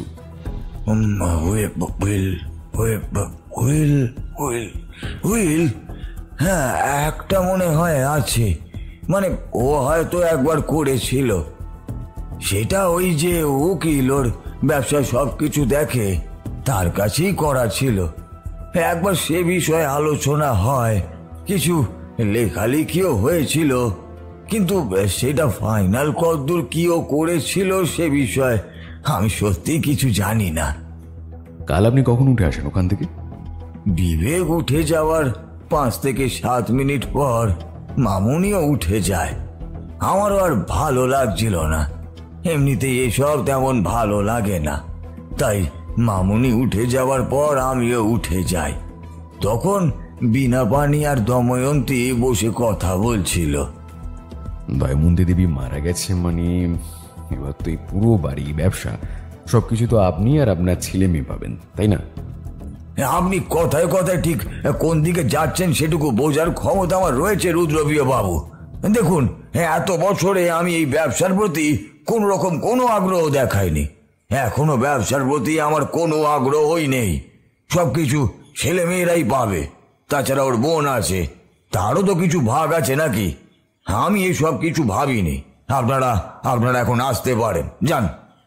মাফ করবেন, আপনাকে আঘাত করে কিছু বলার উদ্দেশ্য কিন্তু আমার সত্যিই ছিল না। একটা খুনের কেস, তাকে জড়িয়ে বিভিন্ন রকম জিনিস আমাদের খতিয়ে দেখতে হয়, তবে তো আসল খুনিকে ধরা যায়, তাই না? সেই জন্য আর কি। আচ্ছা, আসছি এখন। সময় দেওয়ার জন্য অনেক ধন্যবাদ। তারপর আমরা সেখান থেকে উঠে বাইরে এসে দাঁড়ালাম। দেখলাম ডান দিকে ভেতর থেকে লোপামুদ্রা দেবী হাতে 2 কাপ চা নিয়ে এদিকেই আসছেন। আরে আপনারা, বাবার সাথে কথা বলা হয়ে গেছে? হ্যাঁ, আপাতত আপনার মাসির সাথে একবার কথা বলবো। হ্যাঁ, তা ঠিক আছে। এই নিন, এই চা তো একটু খেয়ে নিন। মাসিকে ডেকে দেবো? হ্যাঁ, সেটা করলে তো খুবই ভালো হয়। তাহলে আমরাই বারান্দায় এখানে বসছি, আপনি একটু ওনাকে ডেকে আনুন। বারান্দায় রাখা ছোট টেবিলের কাছে 2টো চেয়ার টেনে আমরা বসলাম। বীণাপানি দেবীর জন্য একটা চেয়ার পাশে টেনে রাখলাম। মাসি, তুমি একটু ওনাদের সাথে বসে কথা বলো না, আমি আমার ঘরে আছি, কেমন? রুদ্রপ্রিয় বাবু, কোনো দরকার হলে কিন্তু অবশ্যই ডাকবেন আমাকে, ঠিক আছে? আমি আসি তাহলে। বলুন, আপনারা কি জানতে চান? আমার মন মেজাজ একদম ভালো নেই। পৃথিবীতে আমার আর নিজের বলতে কেউ রইল না। এই ছেলে মেয়ে দুটোকে নিয়ে এত বড় বাড়িতে আমি এখন কি করব? জামাইবাবু তো সারা জীবন ওইভাবেই রয়ে গেলেন, কোনো দায়িত্ব কিচ্ছু নেই। আমি কি করব এবার? আচ্ছা, আপনার বিয়ে কোথায় হয়েছিল? হুগলি জেলায়। আপনার স্বামী কি করতেন? ব্যবসা ছিল ওর, কাপড়ের ব্যবসা। কিছু মনে করবেন না, তবে আপনার স্বামী কবে আর কিভাবে মারা যান?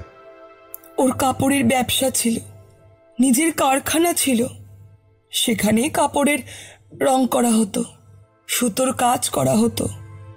ওখান থেকেই ওর শরীরে কিছু সমস্যা হয়, তারপর রক্তবমি হতে শুরু করে, নিঃশ্বাসেরও সমস্যা। তারপর 6 মাসের মাথায় মারা যায়। শ্বশুরবাড়িতে আর স্থান হয়নি, বাধ্য হয়ে তখন ফিরে আসি। তারপর থেকে এই বাড়িতেই। আর আপনার ছেলে মেয়ে? ছেলে মেয়ে কেউ নেই আমাদের, সেই জন্যই তো আরো একা আমি। তাই শ্বশুরবাড়ি থেকে ওইভাবে চলে আসতে হলো। তবে লোপাকে ও বিবেককে যতটা পেরেছি নিজের মতন করেই মানুষ করেছি। খুব ভালোবাসি ওদের। আপনি দময়ন্তী দেবীর বোন, উনি এরকম একজন মহিলা, ব্যবসা বাড়ি সবকিছু দেখভাল করতেন, আর আপনি না মানে? দিদি ছোটবেলা থেকেই ওই রকম, ভীষণ বুদ্ধিমতী, যদিও একগুঁয়ে। তবে আমি কোনোদিনই এইসব তেমন বিশেষ পছন্দ করিনি। আর বাবা যখন বিয়ে প্রস্তাব দেয়, আমি বলেছিলাম একজন সাধারণ ছেলে দেখো, আমি সুন্দর করে ঘর সংসার করব। সেটা তো আর কপালে জুটলো না।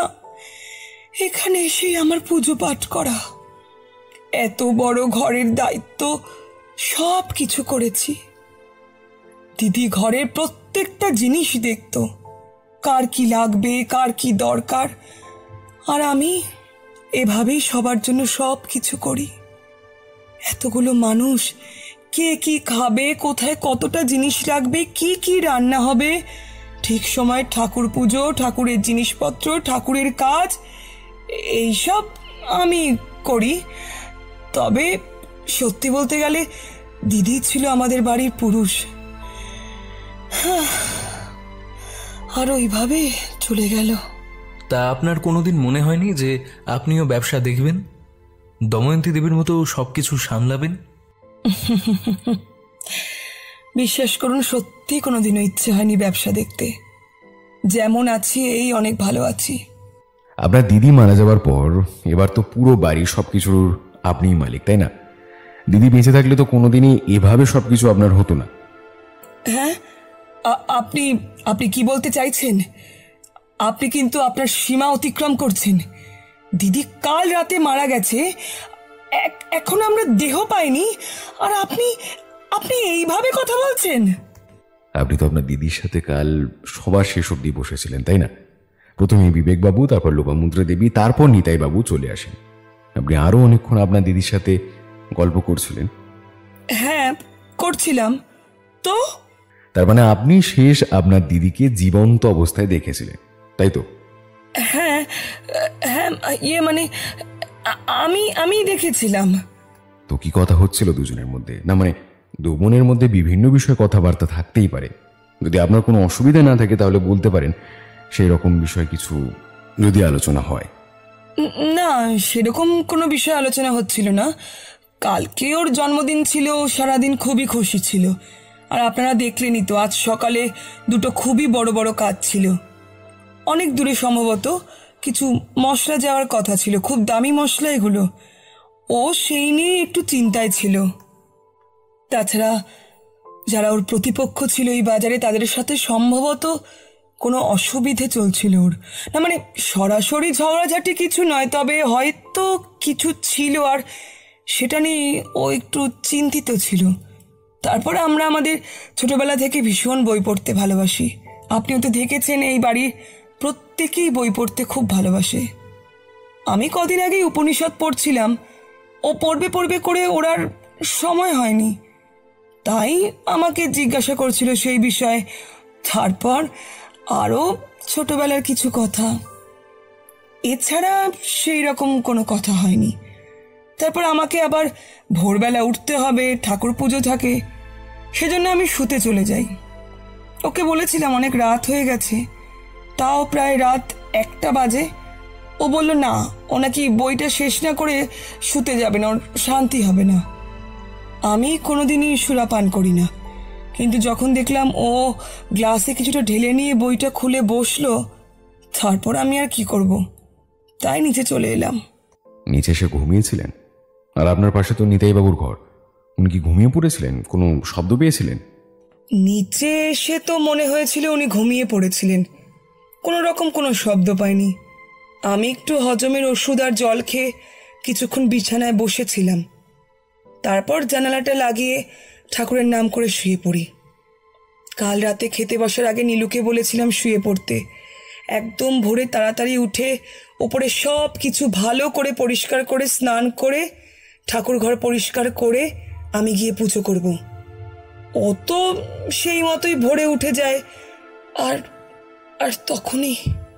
আচ্ছা, আপনি জানেন দময়ন্তী দেবী কোনো রকমের উইল বা কিছু করে রেখেছিলেন কিনা? একবার আমাদের সবাইকে ডেকে আলোচনা করেছিল যে ও কিছু কিছু জিনিসের ওপর উইল করবে এবং কাউকে কিছু না ভাবতে, এবং সবাইকে যে ঠিকঠাকভাবে সব ভাগ দিয়ে যাবে সে কথাও বলে। তবে তারপর আর সেই বিষয়ে আর কোনোদিনও কথা হয়নি। তাই উইল করেছিল কিনা বা কিছু হয়েছিল কিনা জানি না, জানতে চাইও নি কোনোদিনও। ঠিক আছে, একটাই শেষ প্রশ্ন, আপনার এই জামাইবাবু লোকটি কেমন? এই সমাজে একজন বিকলাঙ্গ মানুষের যেমন কোনো দাম নেই, ঠিক তেমনই যে পুরুষ কোনো ইনকাম করে না, গলার জোর নেই, সাহস নেই, শির দ্বারায় জোর নেই, সেই পুরুষেরও কোনো দাম নেই। জামাইবাবু খুবই শান্ত, ঠান্ডা, ভদ্র মানুষ। তবে ওই যে নিষ্কর্মা, কোনোদিনই নিজের জন্য কিচ্ছু করতে পারল না। এক কথায় ঘর জামাই, আর কিছুই না। ঠিক আছে। আচ্ছা, ওই নীলু কাকা ওনার ঘরটা? সামনের ডান দিকে ঢুকেই দেখবেন, ডান দিকে একটা ছোট্ট দরজা আছে, ওটাই নীলুর ঘর। আমরা দুজন সেখান থেকে বেরিয়ে সেই ডান দিকে গলির মধ্যে ঢুকলাম। প্রথমে ডান দিকে একটা দরজা দেখলাম, বুঝলাম এটাই নীলু কাকার ঘর। সামনে বেশ বড় রান্নাঘর, তবে সেখানে সম্ভবত কিছু রান্না হচ্ছে না আজ। রান্না করার মাসি মনে হয় কিছু ফল কাটছেন, আর পাশে আরেকজন ছেলে দাঁড়িয়ে আছে। আমরা নীলু কাকার দরজায় টোকা মারলাম। সকাল থেকে ওনাকে একবারও দেখিনি। নীলু কাকা, শুনছেন? নীলু কাকা, আমরা একটু আপনার সাথে কথা বলতে চাই। কে কে আপনারা? একটু দাঁড়ান। আপনারা? ও, গোয়েন্দা বাবুরা? হ্যাঁ, আসেন আসেন। আপনি কি করে চিনলেন আমাদের? আমি সামনে আসিনি ঠিকই, কিন্তু আমি সবই লক্ষ্য করেছি আড়াল থেকে। আপনি অনেক নামি গোয়েন্দা, আমি জানি। আর আপনি কি জানো ওই গল্প লেখেন, তাই না? আসুন আসুন, আপনারা আমার ঘরে আসুন। কাজের লোকের এই ছোট ঘর, আর কোথায় যে বসতে দেব? দাঁড়ান, দুটো চেয়ার আনে। এই বলে উনি বাইরে চলে গেলেন চেয়ার আনতে। আমরা দাঁড়িয়ে ঘরটা ভালো করে দেখলাম। একদম ছোট একটা ঘর, ছোট তক্তপোষ পাতা, কোণে একটা জলের কুঁজো রাখা আছে, ছোট একটা আলমারির মতো মনে হয় জামা কাপড় রাখা আছে, আর একটা ছোট সিংহাসনে কিছু দেবদেবী আছে। বসুন আপনারা। আপনার চোখের কিন্তু জোর আছে বলতে হবে, দূর থেকেও সব কিছু জানেন। প্রায় 10 বছর হলো এই বাড়িতে আছি, ঘরের সব কোণ আমার জানা, বুঝলেন? আপনি তো দয়মন্তী দেবীর খুব কাছের ছিলেন, তাই না? মানে ওনার সব কাজ সব কিছু তো আপনিই করেন। হ্যাঁ, দিদির সব কাজ, খাতাপত্র, ফাইল এনে দেওয়া, এটা সেটা সব সময় আমি সব কিছু করেছি। তাহলে আপনার দিদি আপনাকে খুব ভালোবাসতেন, তাই না? মানে অফিসে শুনলাম উনি সবার সাথে খুব ভালো ব্যবহার করতেন। মানে হ্যাঁ, উনি খুব ভালো ব্যবহার করতেন। ব্যবসা উনি জানতেন কার সাথে কোথায় কতটা কিভাবে কথা বলতে হয়, কিভাবে সবাইকে নিয়ে মানিয়ে গুছিয়ে ঠিকঠাকভাবে ব্যবসা করতে হয়। আমাকেও ভালোবাসতেন, সবাইকে ভালোবাসতেন, তবে একটু যেন বেশি রাগ করতেন আর কি। মানে ওই একটুতেই জেগে যেতেন। পান থেকে চুন খসুক আর না খসুক, উনি কিন্তু বিনা কারণে 10টা কথা শোনাবেন। আর বাড়ির বাকি লোকের সাথেও? মানে আমি কাজের লোক, আমার কথা কিছু মনে করবেন না, তবে উনি খুব একটা ভালো মানুষ ছিলেন না। বাড়ির কাউকে ওনার নিজের লোক বলে মনেই করতেন না। নিজের স্বামীটাকে তো গ্রাহ্যই করতেন না। তিনি যে একটা মানুষ সেটাও যেন ভুলে গেছিলেন। নিজের বোন তো বলতে গেলে এই বাড়ির কাজেরই লোক, তবে বিনা পানি দিদির মতন মানুষ হয় না। উনি সাক্ষাৎ লক্ষ্মী, সবার সুখ দুঃখ, কার শরীর খারাপ, কার কি দরকার সব উনি দেখতেন। আর ওই দাদাবাবুর সাথে, মানে ওনার স্বামীর সাথে ভীষণ খারাপ ব্যবহার করতেন। কোনো বিষয়ে কিছু বলতে গেলেই অপমান করতেন। কাপুরুষ, এর দ্বারা নেই, লজ্জা নেই, ভিখারি, এই সব বলতেন। আর নিজের অমন সুন্দর ছেলে মেয়ে দুটোকে বলুন, ভালো করে মানুষ করবে বলে নাকি বিদেশে কোথায় পড়তে পাঠিয়েছিল। বিদেশ থেকে ফিরে এসে এইভাবে ঘরের মধ্যে ওরা বসে থাকতে পারে? কোনো চাকরি বাকরি করতে দেবে না, ঘর থেকে বেরোতে দেবে না, বন্ধু বান্ধব নিয়ে কারোর সাথে মিশতে দেবে না, এদিকে ব্যবসাও করতে দেবে না। চুপচাপ ঘরে বসে থাকতে হবে, ওনার মতো খেতে হবে, শুতে হবে, মুখ বন্ধ করে থাকতে হবে। এইটাই ছিল ওনার কঠোর নিয়ম। ব্যবসা খুব ভালোভাবেই দেখতেন, ওনার সম্মান প্রতিপত্তি ছিল, তবে মনটা ঠিক ছিল না। দেখলে অত বোঝা যায় না, তবে 2 বোন একদম একে অপরের উল্টো। তা তুমি প্রথম দেখেছিলে ওনার মৃতদেহ? হ্যাঁ, আমি একদম ভোরে উঠে উপরে গেছিলাম। ভেবেছিলাম যত নোংরা এটো বাসন আছে সব গুছিয়ে ঘরটা চারিদিক থেকে পরিষ্কার করে নেব, তারপর ভালো করে স্নান সেরে ঘরটা মুছে দেব। চেয়ারটা ওইভাবে পড়ে থাকতে দেখে কেমন একটা সন্দেহ হয়। চেয়ারটা সব দিন সোজাভাবে থাকতো, তাই ভাবলাম চেয়ারটা একবার ঠিকভাবে রেখে দিই। আর গিয়ে দেখি উনি ওইভাবে পড়ে আছেন, আর গলায় ছুরি।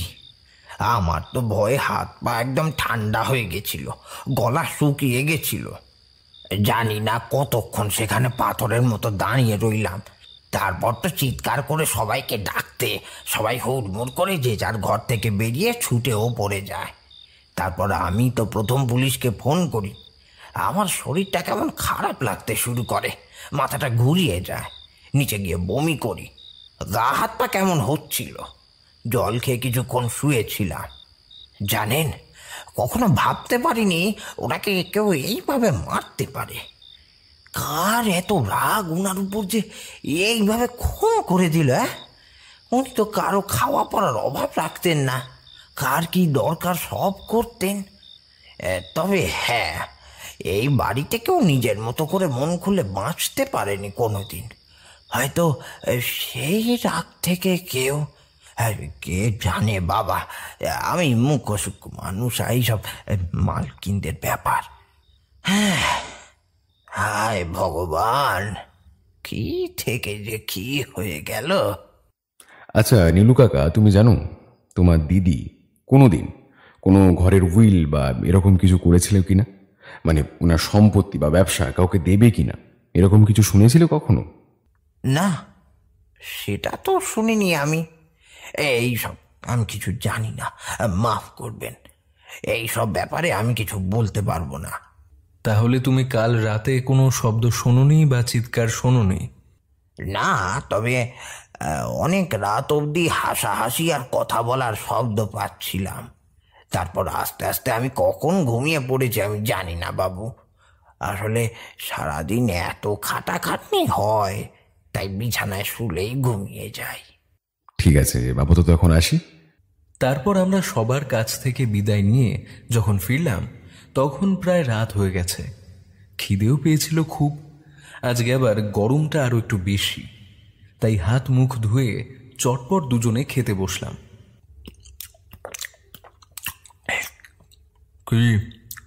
কিছু বুঝলে? কে হত্যা করতে পারে বলে তোমার মনে হয়?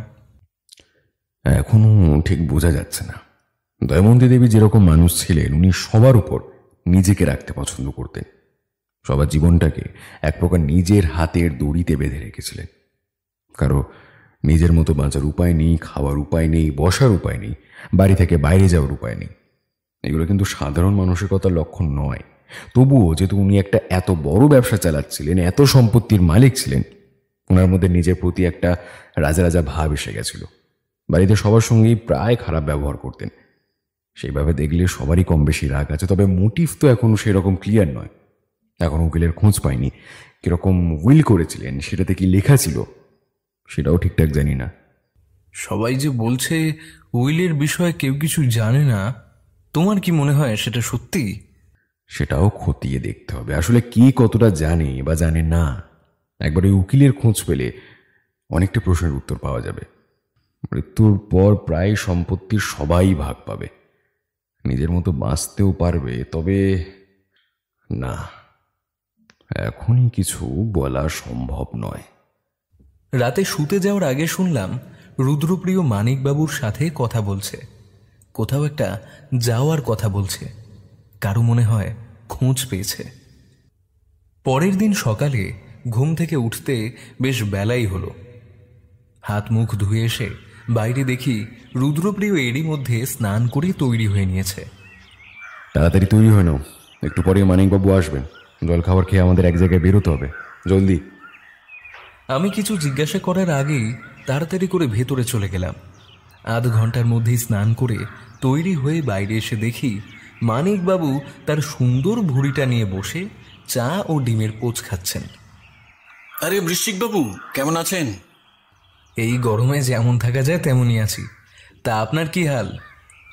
আর বলবেন না, বুঝতেই পারছেন, দময়ন্তী দেবীর অনেক ওপরতলা লোকের সাথে ওঠা বসা ছিল। ওপর থেকে বেশ ভালোই চাপ আসছে। যত তাড়াতাড়ি সম্ভব ওনার খুনিকে বের করতে হবে। এবার বলুন দেখি, খুনি ধরা কি চারটিখানি কথা? আরে বাবা, এই কি দোকানের মোয়া যে গেলাম কিনলাম আর মুখে পুরে নিলাম? সময় লাগে, তাই না? তাও আবার রুদ্রপ্রিয় বাবু সাহায্য করছে বলে কথা। খুনি ঠিক ধরা পড়বে। ও একটা কথা মানিকবাবু, দময়ন্তী দেবীর মেয়ে মানে লোপামুদ্রা দেবী উনি কিন্তু আমাকে আলাদা করে কেসটা তদন্ত করতে বলেছেন। উনিও চান যাতে ওনার মায়ের খুনি ধরা পড়ে, কিন্তু এই ব্যাপারটা যেন ওনার পরিবারের কেউ জানতে না পারে। কি বলেন, উনি তদন্ত করতে দিয়েছেন? বাহ বাহ, তাহলে আর কি, পুলিশকে আর সাহায্য করতে হবে না। তাহলে এটা আপনার ব্যক্তিগত একটা কেস হলো, বলুন। আর ওনারা যে বড় লোক, হাতে কিন্তু বেশ মোটা অঙ্কের টাকা আসবে, তাই না? সে হবে হয়তো।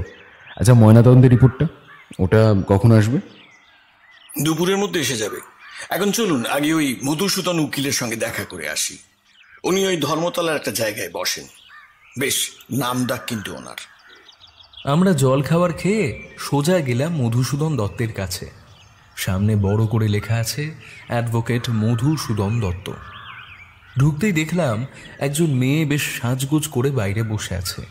পুলিশ দেখেই সঙ্গে সঙ্গে ভিতরে ঢুকতে দিল। আমরা তিনজন সেখানে বসে প্রায় আধ ঘন্টা কথা বললাম।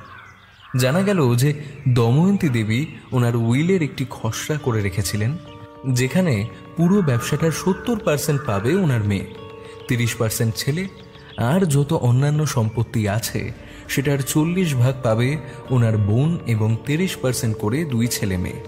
ওনার স্বামী প্রতি মাসে হাত খরচা ও খাওয়ার খরচা পাবেন এবং নীলু কাকা কিছু টাকা পাবে। পরবর্তীকালে ছেলে মেয়ে চাইলে মাসি বা বাবার মধ্যে কোনো কিছু দিতেও পারে, কিছু ভাগ বাটোয়ারা করতেও পারে, সেটা তাদের ব্যক্তিগত ব্যাপার হবে। কিন্তু এই উইলের পাকাপোক্তভাবে কোনো কিছু করা নেই, কোনো স্বাক্ষরও নেই, কোনো প্রমাণও নেই। উনি মনে হয় তখন কোনো কিছু ভেবে এটা করে রেখেছিলেন। তবে এই খসড়ার ভেতরে কি লেখা ছিল ওনার বাড়ির লোক সম্ভবত কেউ তা জানতো না। তবে যখন আলোচনা হয় তখন ওনার বোন ও স্বামী দুজনেই ছিলেন। উনি উইলটা কবে ফাইনাল করতেন এবং কোনো পরিবর্তন করতেন কিনা সেটা ওই মধুসূদন বাবুর জানা নেই। তবে প্রায় 6-7 মাস আগেই এই কাজটা উনি করে রেখেছিলেন। সেখান থেকে বেরিয়ে আমরা রাস্তায় এসে দাঁড়ালাম। না মানিক বাবু, এইভাবে হবে না। আপনি দুজন কনস্টেবলকে বলুন 24 ঘন্টা ওই ঘরের প্রতিটা লোকের ওপর নজর রাখতে। তবে হ্যাঁ, সিভিল ড্রেসে নয়, অন্য কোনো রকম রূপ ধারণ করে। আর চেষ্টা করে দেখুন ওই ব্যবসাপত্র এইসব দিক থেকে কোনো রকমের কোনো খোঁজ পাওয়া যায় নাকি। আর আপনার খোঁজও লাগান, দেখুন ওনার স্বামী, বোন, ছেলে মেয়ে ওই ঘরের বাইরে ওনাদের জীবনে কার কোথায় কি আছে না আছে সব ডিটেলস কিন্তু আমার চাই। কাজগুলো যত তাড়াতাড়ি সম্ভব হলে ভালো হয়। সেখান থেকে ফিরে দুপুরে খাবার খেয়ে আমি একটু গল্পের বই নিয়ে নাড়াচাড়া করছিলাম। দেখলাম বসার ঘরে রুদ্রপ্রিয় আবার সেই ডায়েরি দলিল খুলে বসেছে। এক মনে খুঁটিয়ে খুঁটিয়ে পড়ছে আর ওর একটা খাতায় কি সব লিখে যাচ্ছে, আর পরের পর সিগারেট শেষ হচ্ছে। কখন আমার ঘুম ধরেছিল আমি ঠিক বুঝতে পারিনি। বিকেলবেলা ঘুম থেকে উঠে দেখি রুদ্রপ্রিয় কোথাও নেই। আধ ঘন্টা আগে কোথায় যেন বেরিয়ে গেছে। তারপর দেখা হলো একদম রাতের বেলায় সেই খাওয়ার টেবিলে। সে বলল, থানায় গিয়েছিলাম, রিপোর্ট এসেছে, তাই তুমি ঘুমাচ্ছিলে, তাই ভাবলাম তোমাকে ডেকে আর কি হবে এত গরমে, তাই আমি একাই গিয়েছিলাম। তার রিপোর্টে অন্যরকম কিছু পেলে নাকি? মানে ওনার খুন তো ওই ছুরি গেঁথেই হয়েছে, তাই না? হ্যাঁ, রান্নাঘরে সবজি মাছ কাটার বড় ছুরি দিয়েই হয়েছে। তবে খুনি ভীষণ চালাক, কোনো রকম কোনো চিহ্ন ছাপ ছাড়াই কিচ্ছু ফেলে রেখে যায়নি। ছুরির হাতলে কোনো রকম ছাপ পাওয়া যায়নি হাতের। তার থেকেও বড় কথা হলো দময়ন্তী দেবীর রক্তে ঘুমের ওষুধ পাওয়া গেছে। ঘুমের ওষুধ? তার মানে? হ্যাঁ, ঘুমের ওষুধ, খুব বেশি মাত্রায় ঘুমের ওষুধ পাওয়া গেছে। তবে ওষুধটা পুরোপুরি শরীরে মেশার আগে, মানে ঘুমের ওষুধের কাজ ঠিকঠাকভাবে শুরু হওয়ার আগেই কিন্তু ওনাকে খুন করা হয়। আর খুনটা হঠাৎই আচমকাই এমনভাবে করা হয় যে উনি চিৎকার করার বা কোনো রকম প্রতিক্রিয়া দেওয়ারই সময় পাননি। মানে একদম জোরের সাথে হঠাৎই ওনার গলার কাছে ঢুকিয়ে দেওয়া হয় ছুরিটা। আর তাছাড়াও সবাই সেই রাতে ড্রিঙ্ক করেছিল, ঝড় বৃষ্টি হচ্ছিল, তাই কোনো রকম আওয়াজ হলেও কেউ ঠিক বুঝতে পারবে না, তাই না? হ্যাঁ, সেটা ঠিক, কিন্তু আমিও ভাবছি যে খুনি খুব প্ল্যান করেই ভেবে চিনতে আগে ঘুমের ওষুধটা মেশায়, তারপর খুন করে, যাতে কোনো রকমে চিৎকার চেঁচামেচি কোনো কিছু না হয়। কিন্তু সেখানে তো বাড়ির লোক ছাড়া আর কেউ ছিল না, মানে আমি বলতে চাইছি, সবার সামনেই তো কেউ আর ওইভাবে ওনার খাবারে ঘুমের ওষুধ মিশিয়ে দেবে না, তাই না? প্রশ্নটা তো সেখানেই বৃষ্টি। ঘুমের ওষুধটা ওনার খাবারে ছিল না, ওনার পানীয়তে ছিল। আর সেই জন্যই খুব বেশি ডোজ হলেও কম সময়ের মধ্যেই কাজ শুরু করে। যদি খাবারে হতো তাহলে সন্দেহ করা যেত কেউ রান্নাঘরে গিয়ে বা কাউকে দিয়ে খাবারের মধ্যে মিশেছে। কিন্তু একই খাবার সবাই খেয়েছে, সেখানে একটা প্রশ্ন থেকে যায়, পানীয় গ্লাস কিন্তু সবার আলাদা। তবে কি কথা বলতে বলতে কারো পানীয়র মধ্যে কিছু মিশিয়ে দিলে সে দেখতে পাবে না বা বুঝতে পারবে না, বা এই জিনিসটা কারো চোখে পড়বে না? আর যদি সেই সময় আশেপাশে কেউ না থাকে? মানে আশেপাশে না থাকে মানে? তুমি কি বলতে চাইছো যখন দময়ন্তী দেবী একা ছিলেন তখন কেউ এসে হঠাৎ করে? দোষ, তুমিও না সত্যি, এইভাবে কি সম্ভব? কিন্তু যদি ধরো তুমি আর আমি বসে এখন খাচ্ছি, গল্প করছি, যদি হঠাৎ করে তোমার খাওয়ার মধ্যে আমি কিছু দিয়ে দিই, বুঝতে পারবে? দেখি, মানিকবাবু 2 দিন সময় চেয়েছেন, কি হয় তারপর? একবার যদি মোটিভটা পরিষ্কার হয়ে যায় তবে সব প্রমাণই আমার হাতে আছে। পরদিন সকালে রুদ্রপ্রিয় আরও একবার পট্টনায়কদের বাড়ি গেল। আমার একটু প্রকাশনীতে যাওয়ার কথা ছিল, তাই আর গেলাম না। তবে রুদ্রকে কারণ জিজ্ঞাসা করতে বলল, আরও একবার সবার সাথে কিছু কথা বলতে হবে, কোথায় যেন একটু একটু বুঝেও বুঝতে পারছি না, খাপ ছাড়া। ও বেরিয়ে গেল, আমিও গেলাম প্রকাশনীতে। বিকেলে ফিরে দেখি তখনও রুদ্রপ্রিয় বাড়ি ফেরেনি। কি হলো, এত দেরি হচ্ছে কেন? রাস্তায় কিছু বিপদ হলো না তো? রুদ্র যখন ফিরল তখন রাত হয়ে গেছে। একদম ফ্রেশ হয়ে রাতের খাবার সেরে দুজনে বারান্দায় দাঁড়ালাম।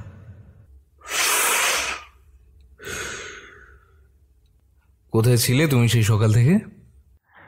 বলছি একটু শান্ত হও। হ্যাঁ, গিয়েছিলাম কথা বলতে, সবার সাথে আরেকবার কথা বললাম, কিছু কিছু জিনিস বুঝতে পেরেছি, জানো তো, কিছু কিছু জিনিস দেখলাম, বুঝলাম।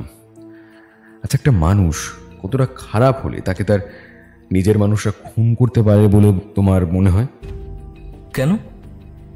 থানায় গিয়েছিলাম, মানিকবাবুর খোঁচরদের সঙ্গে কথা হয়েছে, দুজনের সম্পর্কে ভালো করে খবর পেয়েছি। কার কার সম্পর্কে? জানো, ওই বিবেক খুব একটা সুবিধের নয়, খুব একটা বাইরে যায় না, তবে গেলে দামি সব জায়গায় যায়, মদ, মেয়ে মানুষ, জুয়া, এইসব। তবে আগের থেকে এখন একটু কমেছে।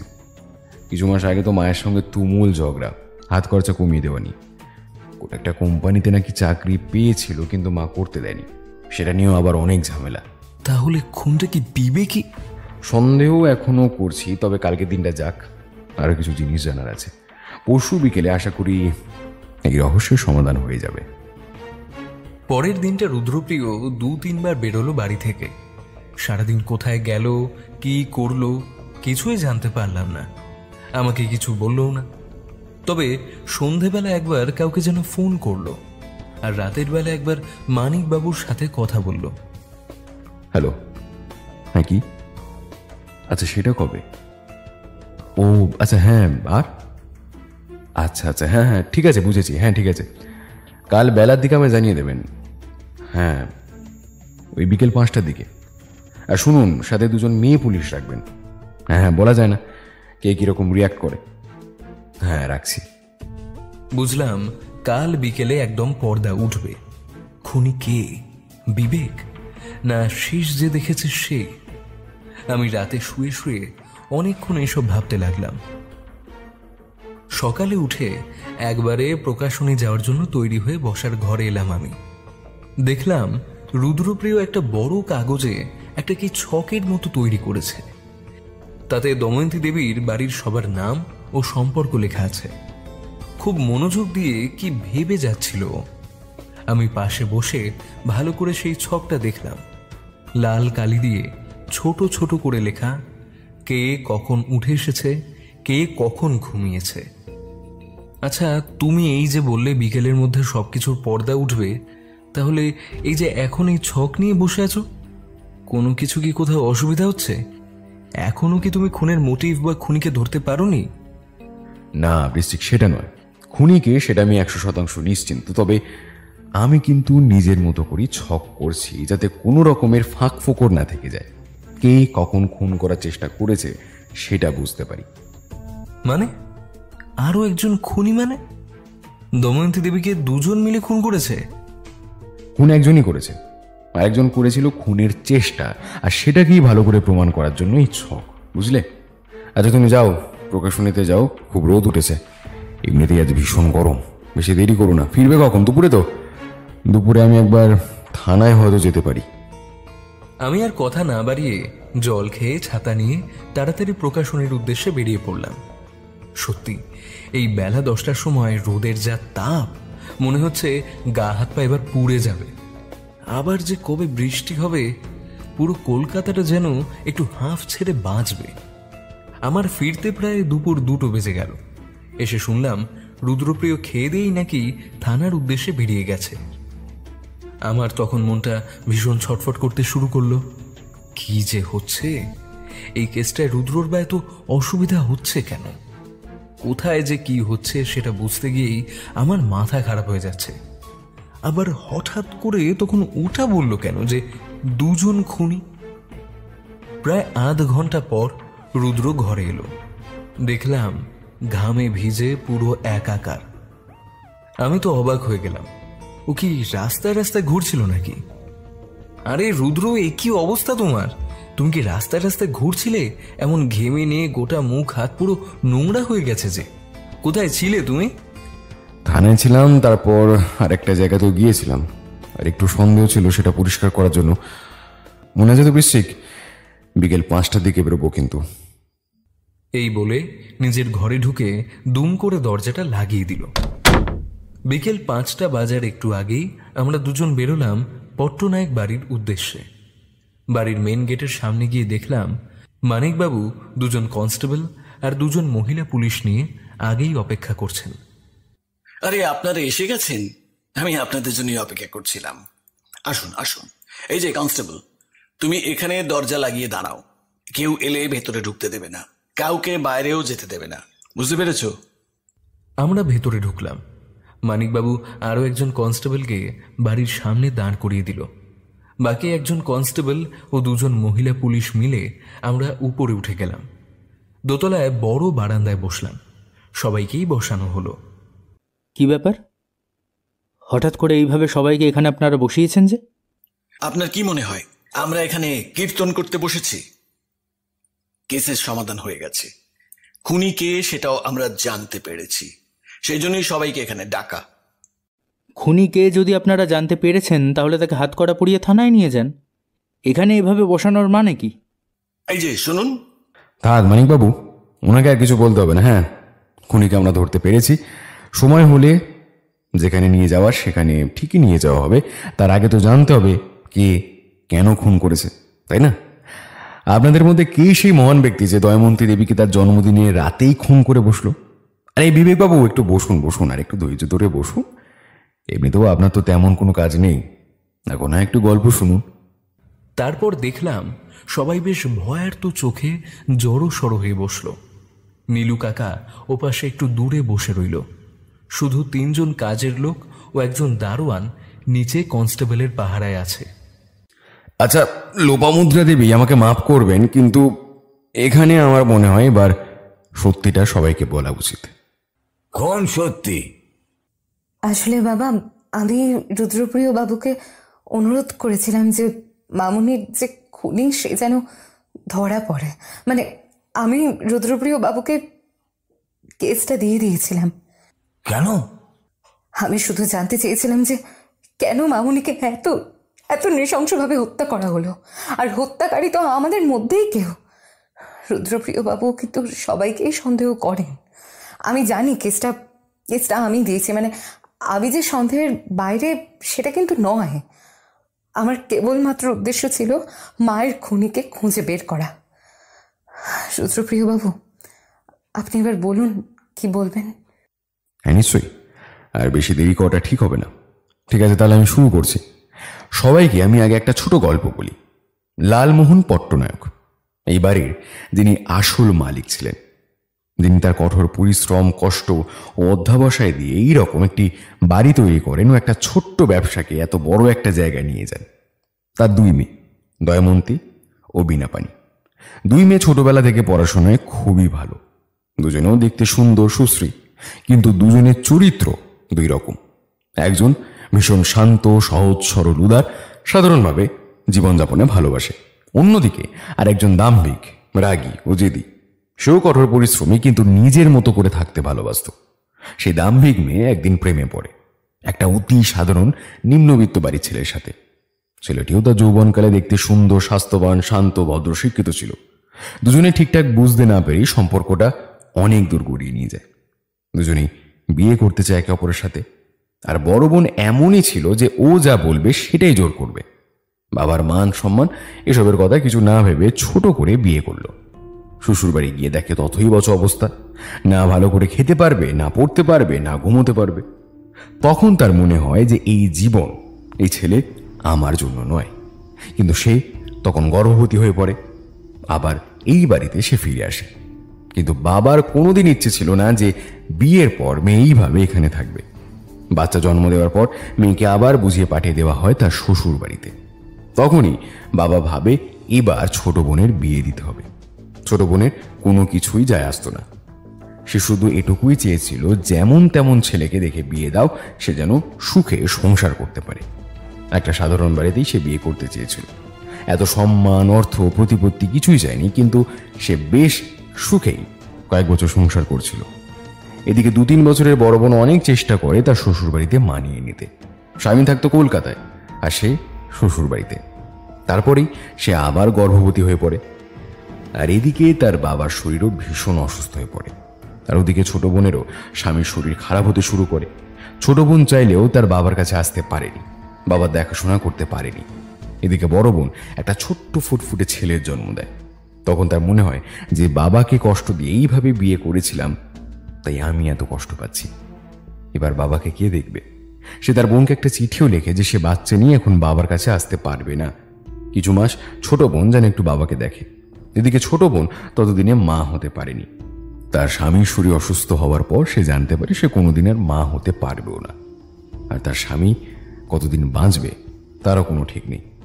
রুদ্রপ্রিয় বাবু, আপনি এসব কি বলছেন বলুন তো? এইসব কেন শোনাচ্ছেন আপনি?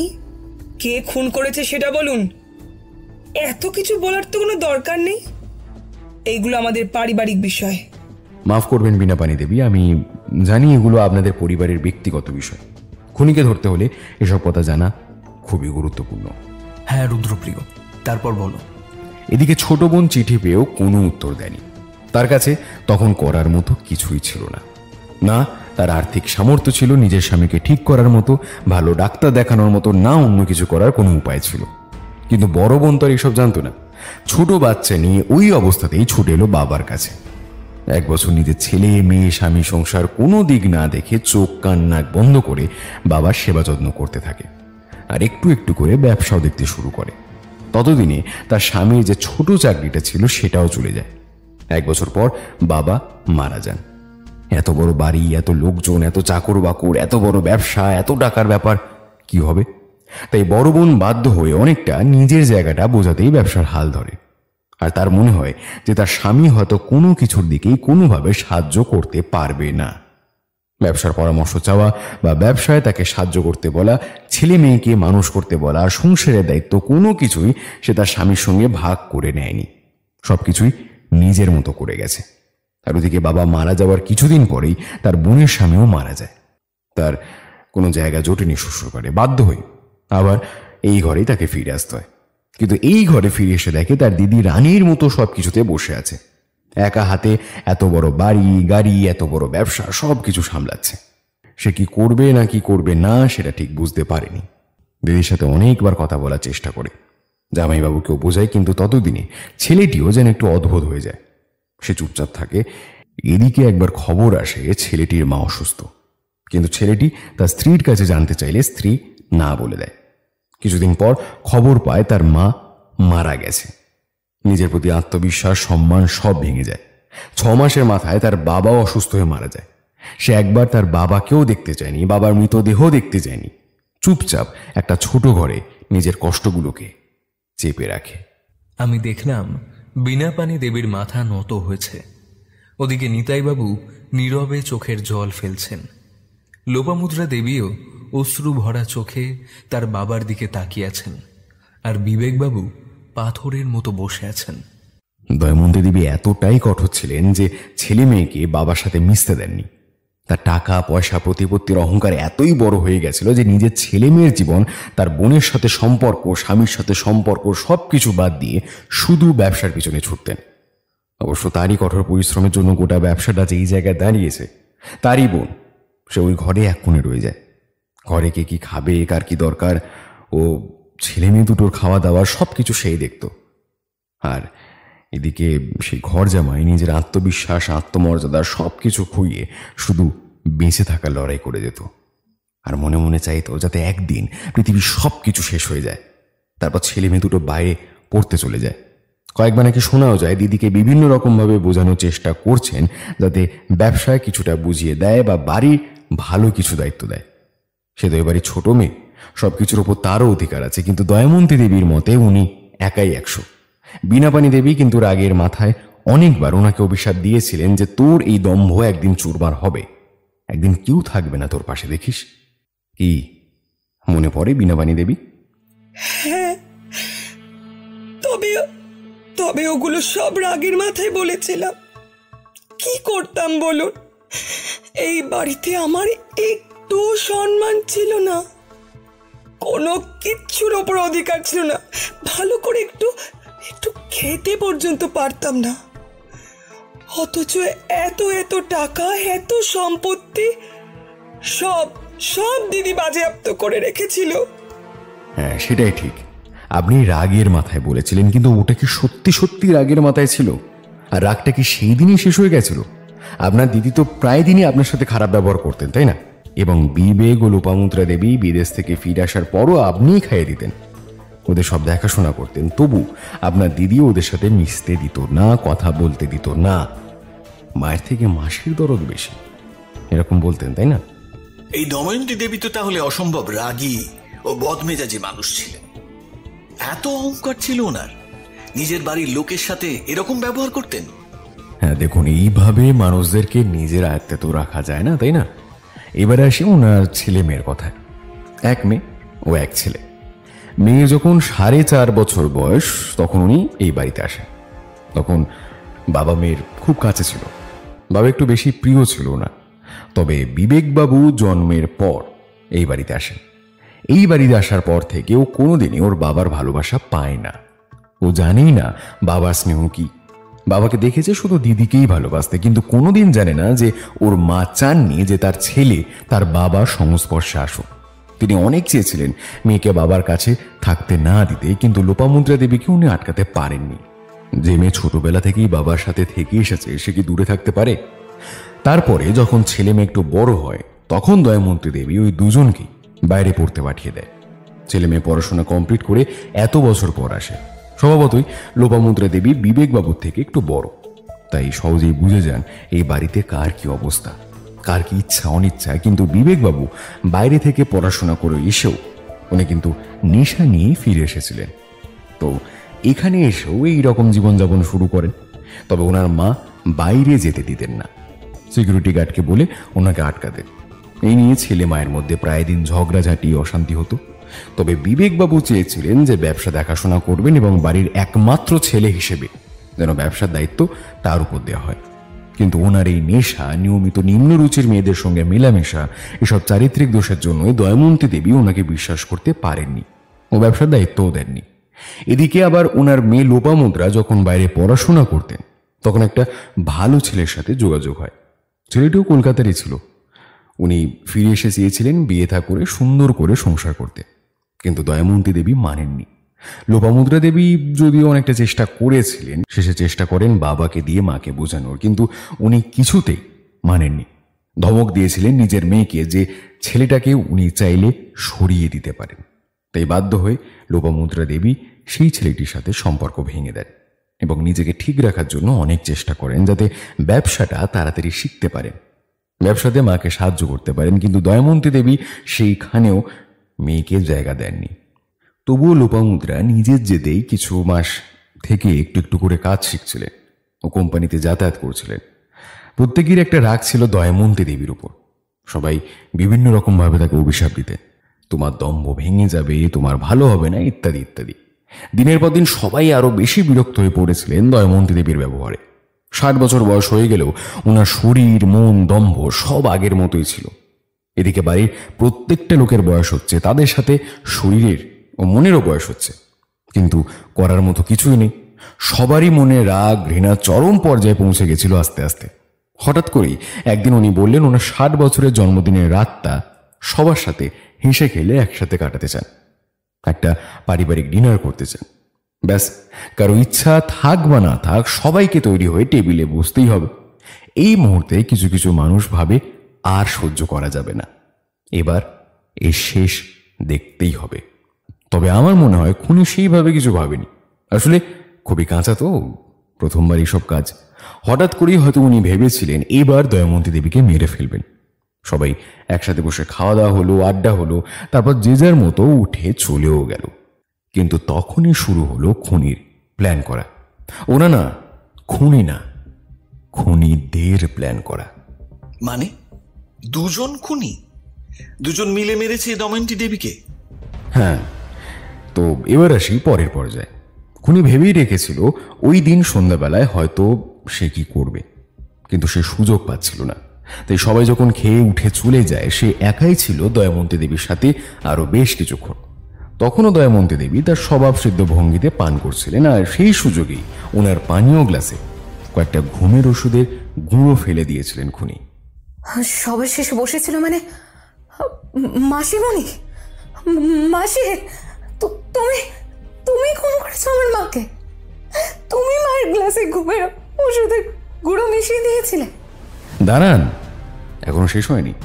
উনি এক পাতা ঘুমের ওষুধের গুঁড়ো দয়মন্তী দেবীর গ্লাসে হয় একেবারে নয়তো একটু একটু করে দুবার মিশিয়ে দিয়েছিলেন। তাই উনি বুঝতে পারেননি পানীয় স্বাদটা ঠিক কতটা তেতো হয়ে গেছিল। উনি পান করতে থাকেন আর চলতে থাকে মন খুলে গল্প। আর এদিকে আরো একজন তখন অপমানের জ্বালায় জ্বলছিল। শুধু অপমান নয়, 30 বছর ধরে যে কষ্ট, যন্ত্রণা, লাঞ্ছনা, বিবেকের দংশন, আত্মমর্যাদা নষ্ট, সেসব মনে আগুনের মতো জ্বলছিল। আর সেই দিন বিকেলেই সেই জ্বালায় ঘি পড়েছিল। আপনি কিন্তু অনেক বাড়াবাড়ি করছেন রুদ্রপ্রিয় বাবু। আপনার কাছে কি প্রমাণ আছে যে আমি দিদির পানীয়তে ঘুমের ওষুধ মিশিয়েছিলাম? বলুন। একটু খুলে বলবেন, জ্বালায় ঘি পড়েছিল মানে? মাসি এইসব করেছে? না, আমি খুন করিনি। থামুন আপনি, আমার বলা এখনো শেষ হয়নি। আমি কাউকে না বলে প্রথম দিন দয়মন্তী দেবীর ঘর থেকে একটা মোটা ডায়েরি নিয়ে যাই, যেখানে তিনি তার নিজের জীবনের এত বছরের কিছু কিছু কথা লিখে রেখেছিলেন। আমি পড়েছি সেই ডায়েরিটা, আর কিছু পুরনো দলিলও পেয়েছি এবারে, যেখানে দয়মন্তী দেবীর বাবা সব সম্পত্তি 2 ভাগে ভাগ করে দিয়ে গেছে। মানে 2 বোন সমান পাবে। কি 2 ভাগ? তার মানে দিদি একা মালিক নয়? না, উনি একা নন, আর সেটা কাউকেই জানতে দেবেন না বলে একটা পুরনো ফাইলে সব কাগজ লুকিয়ে রেখেছিলেন। আর একটা ব্যাপার, কিছু মাস আগে উনি একটা উইলের ড্রাফট করেছিলেন, সবকিছু ভাগ করে দিয়ে দিয়েছিলেন, তবে ফাইনাল কিছু করেননি। আর যখন সেই ব্যাপারে কথা হয়, নিতাইবাবু ও বীণাপাণি দেবী ছিলেন, তবে আপনাদের ভাগে সব থেকে কম, তাই না? সেই কারণেও আপনাদের দুজনের একটা রাগ ওনার ওপর থাকতে পারে, সেটা অস্বাভাবিক কিছু নয়। কিন্তু আপনি কি পাগল হয়ে গেছেন? হ্যাঁ, ওটা একটা ড্রাফট ছিল, ওর কিছু একটা মনে হওয়ায় ও করেছিল, সেটাতে আমি কি করতে পারি? আর তার জন্য আমি বা খুন করব কেন? খুন খুন তো বলিনি আমি। আচ্ছা নিতাইবাবু, আপনি তো কিছুদিন আগে বীণাপাণি দেবীকে একটা ঘুমের ওষুধের পাতা দিয়েছিলেন, তাই না? হ্যাঁ, আমার মাঝে মাঝে ঘুম আসে না, তাই জামাইবাবুর কাছ থেকে। আমি জানি, সেই খালি পুরো পাতাটা আমি কিন্তু আপনার বিছানার তলায় পেয়েছি বীণাপাণি দেবী। সেই সন্ধ্যাবেলায় রান্না করে গিয়ে হামান দিস্তায় কি যেন একটা করছিলেন, নীলু কাকা দেখেছিল আপনাকে। মানে কথায় কথায় এইসব বলেছিলাম ওনাকে। মাফ করবেন দিদি, আমি জানি আপনি এ কাজ করেননি।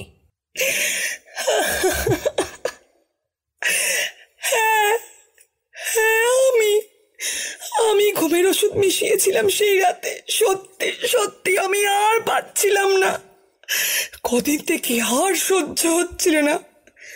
রাতে ঘুমের ওষুধ খেয়েও আমার ঘুম আসতো না।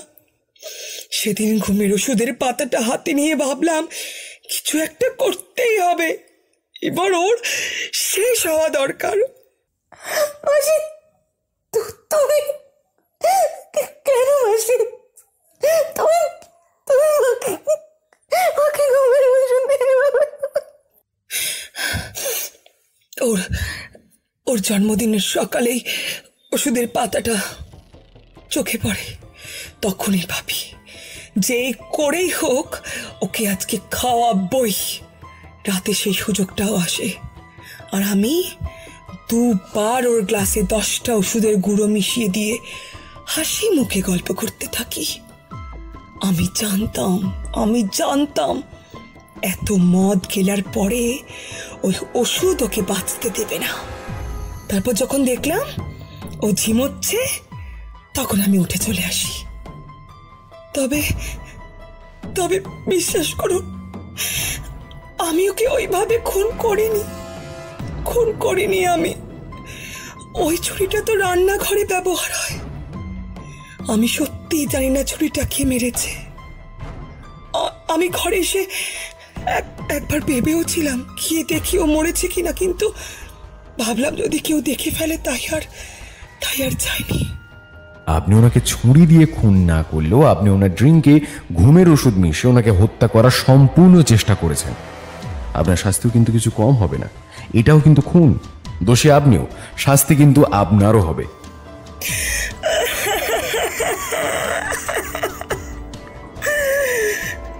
তাহলে মাকে ছুরি মেরে হত্যা করলো কে?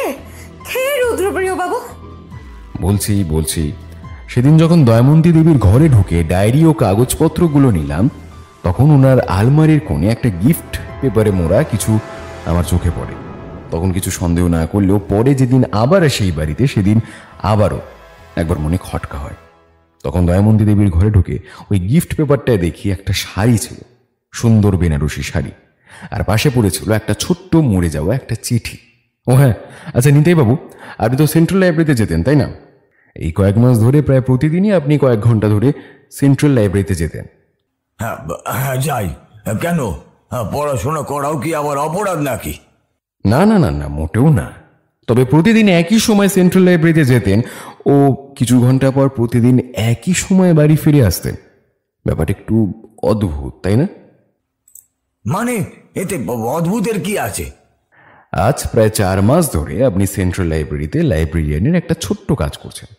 4 মাস কাজ করে আপনি কিন্তু বেশ কিছু অর্থ উপার্জন করেন। লাইব্রেরিয়ানের কাজ বলে ছোট করছি না, আপনি কিন্তু খুব ভালো কাজ করেছেন। বাবা, তুমি লাইব্রেরিতে কাজ করছো, আর এটা একবারের জন্য তুমি আমাকে কোনোদিন জানালে না?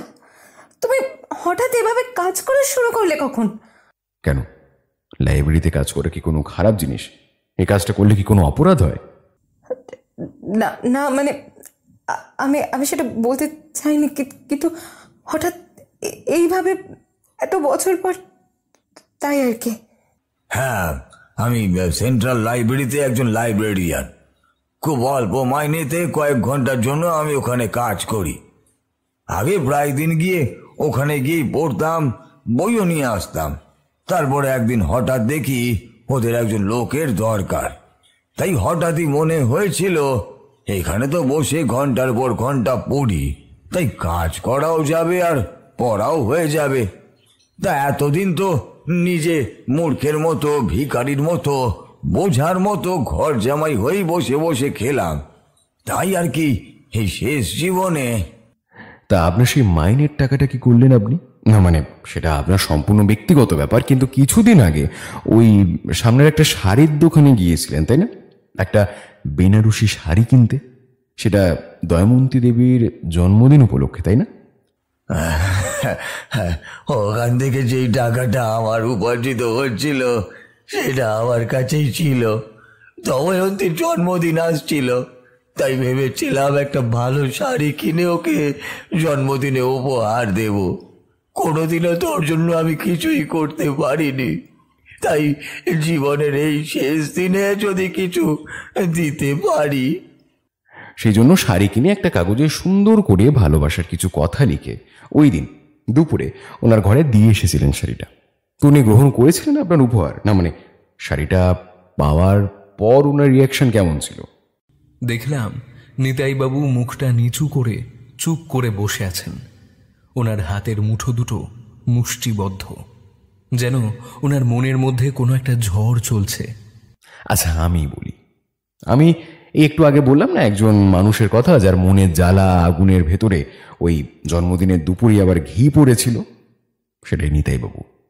উনি ওনার ছোট্ট ইনকামে খুশি হয়ে নিজের স্ত্রীর জন্য শাড়ি কিনে আনলো, কিন্তু দয়মন্তী দেবী তার চিরাচরিত রূপে নিতাইবাবুকে আবারও যাচ্ছে তাই বলে অপমান করলেন। তাও আবার রান্নার দুজন লোক ওখানেই ছিল তাদের সামনে। অকথ্য বাজে ভাষায় গালিগালাজ করে ঘর থেকে বার করে দিলেন। আর কি, নিতাইবাবু বাকিটা না হয় আপনি বলুন। আমার জীবনটাকে পুরো শেষ করে দিয়েছে মেয়েটা, তছনছ করে দিয়েছে। আমার বাবা মা, গ্রামের বাড়ি, নিজের আত্মীয় পরিজন, দিদি, সব সম্পর্ক শেষ। চাকরিটাও গেল। জোর জবরদস্তি করে বাড়িতে পড়ে রইলাম। প্রতিটা দিন গাল মন্দ, বাজে ভাষা, লাঞ্ছনা। একটু সম্মান ছিল না আমার। কাপুরুষ, দ্বারাহীন, কুকুর ছাগল কোনো কিছুই বাকি ছিল না। শুধু নিজের ছেলে মেয়ের মুখ চেয়েই বাড়ি ছেড়ে যেতে পারিনি। আর ওদিকে আমার বাবা মা একটুও ভালোবাসা পেল না, একটুও স্নেহ পেল না। তাদের অসুস্থতার সময় আমার সাহায্যটুকুও পেল না। কিছুই করতে পারিনি বাবা মার জন্য। সবকিছু ওই মেয়ে মানুষটার জন্য। তাও ভালোবাসতাম ওকে, খুব অহংকার ছিল আমার মনে ওকে নিয়ে। কিন্তু সেদিন সে ভালোবাসাটুকুও শেষ করে দিল। তখনই ভেবেছিলাম এবার যা হয় হোক, হয় ওকে মারবো, না হয় নিজে মরবো। অনেকবার ভেবেছিলাম জানেন, আত্মহত্যাও করব। কিন্তু আমার মামুনি, বিবেক, ওদেরকে কে দেখবে? ওদের জন্য কিছু না করতে পারি, তবু তো ওদের একটা সাহস আমি। তাই এইভাবেই রয়ে যাই। ওই দিন রাতে সবাই শুয়ে পড়ার পর আমি এসেছিলাম একবার। দেখতে পেলাম ও ঝিম হচ্ছে। রান্নাঘরে গিয়েই সামনের ছুরিটা দেখতে পেলাম। তারপর আস্তে আস্তে ওর ঘরে এসে রুমালে ছুরিটা পেঁচিয়ে এক কপে শেষ। এই জীবনের মতো দময়ন্তীর নামটাও মুছে গেল। আমার আর কিচ্ছু যায় আসে না। আপনারা আমাকে ফাঁসি দিন, যা খুশি করুন, আমি খুব খুশি, খুব খুশি। ওর মতো মেয়েদের পৃথিবীতে বাঁচার আর কোনো অধিকারই নেই। বীণাপানি, তুমি মানুষ হিসাবে খুবই ভালো। আমার ছেলে মেয়ে দুটোকে দেখো। মামুনি, তুই পারবি ওই ব্যবসাটাকে সামলাতে। আর বাবা বিবেক, আমি তোমার কাছে অপরাধী, পারলে আমাকে ক্ষমা করে দিও। তবে ভগবানের কাছে তোমাদের ভালো চেয়ে প্রার্থনা করে গেছি, পারলে বিয়ে করে সুখে সংসার করো, দুজনে ব্যবসা করো। মানিকবাবু, নিয়ে চলুন আমায়, আমি আত্মসমর্পণ করছি। শুনছিলেন দময়ন্তী দেবী হত্যা রহস্য। গল্পটি কেমন লাগলো অবশ্যই জানান আমাদের কমেন্ট বক্সে, এবং ভালো লাগলে লাইক, শেয়ার ও সাবস্ক্রাইব করতে ভুলবেন না। দেখা হচ্ছে আগামী আরেকটি গল্পে। ততক্ষণ ভালো থাকবেন, সুস্থ থাকবেন এবং গল্পে থাকবেন।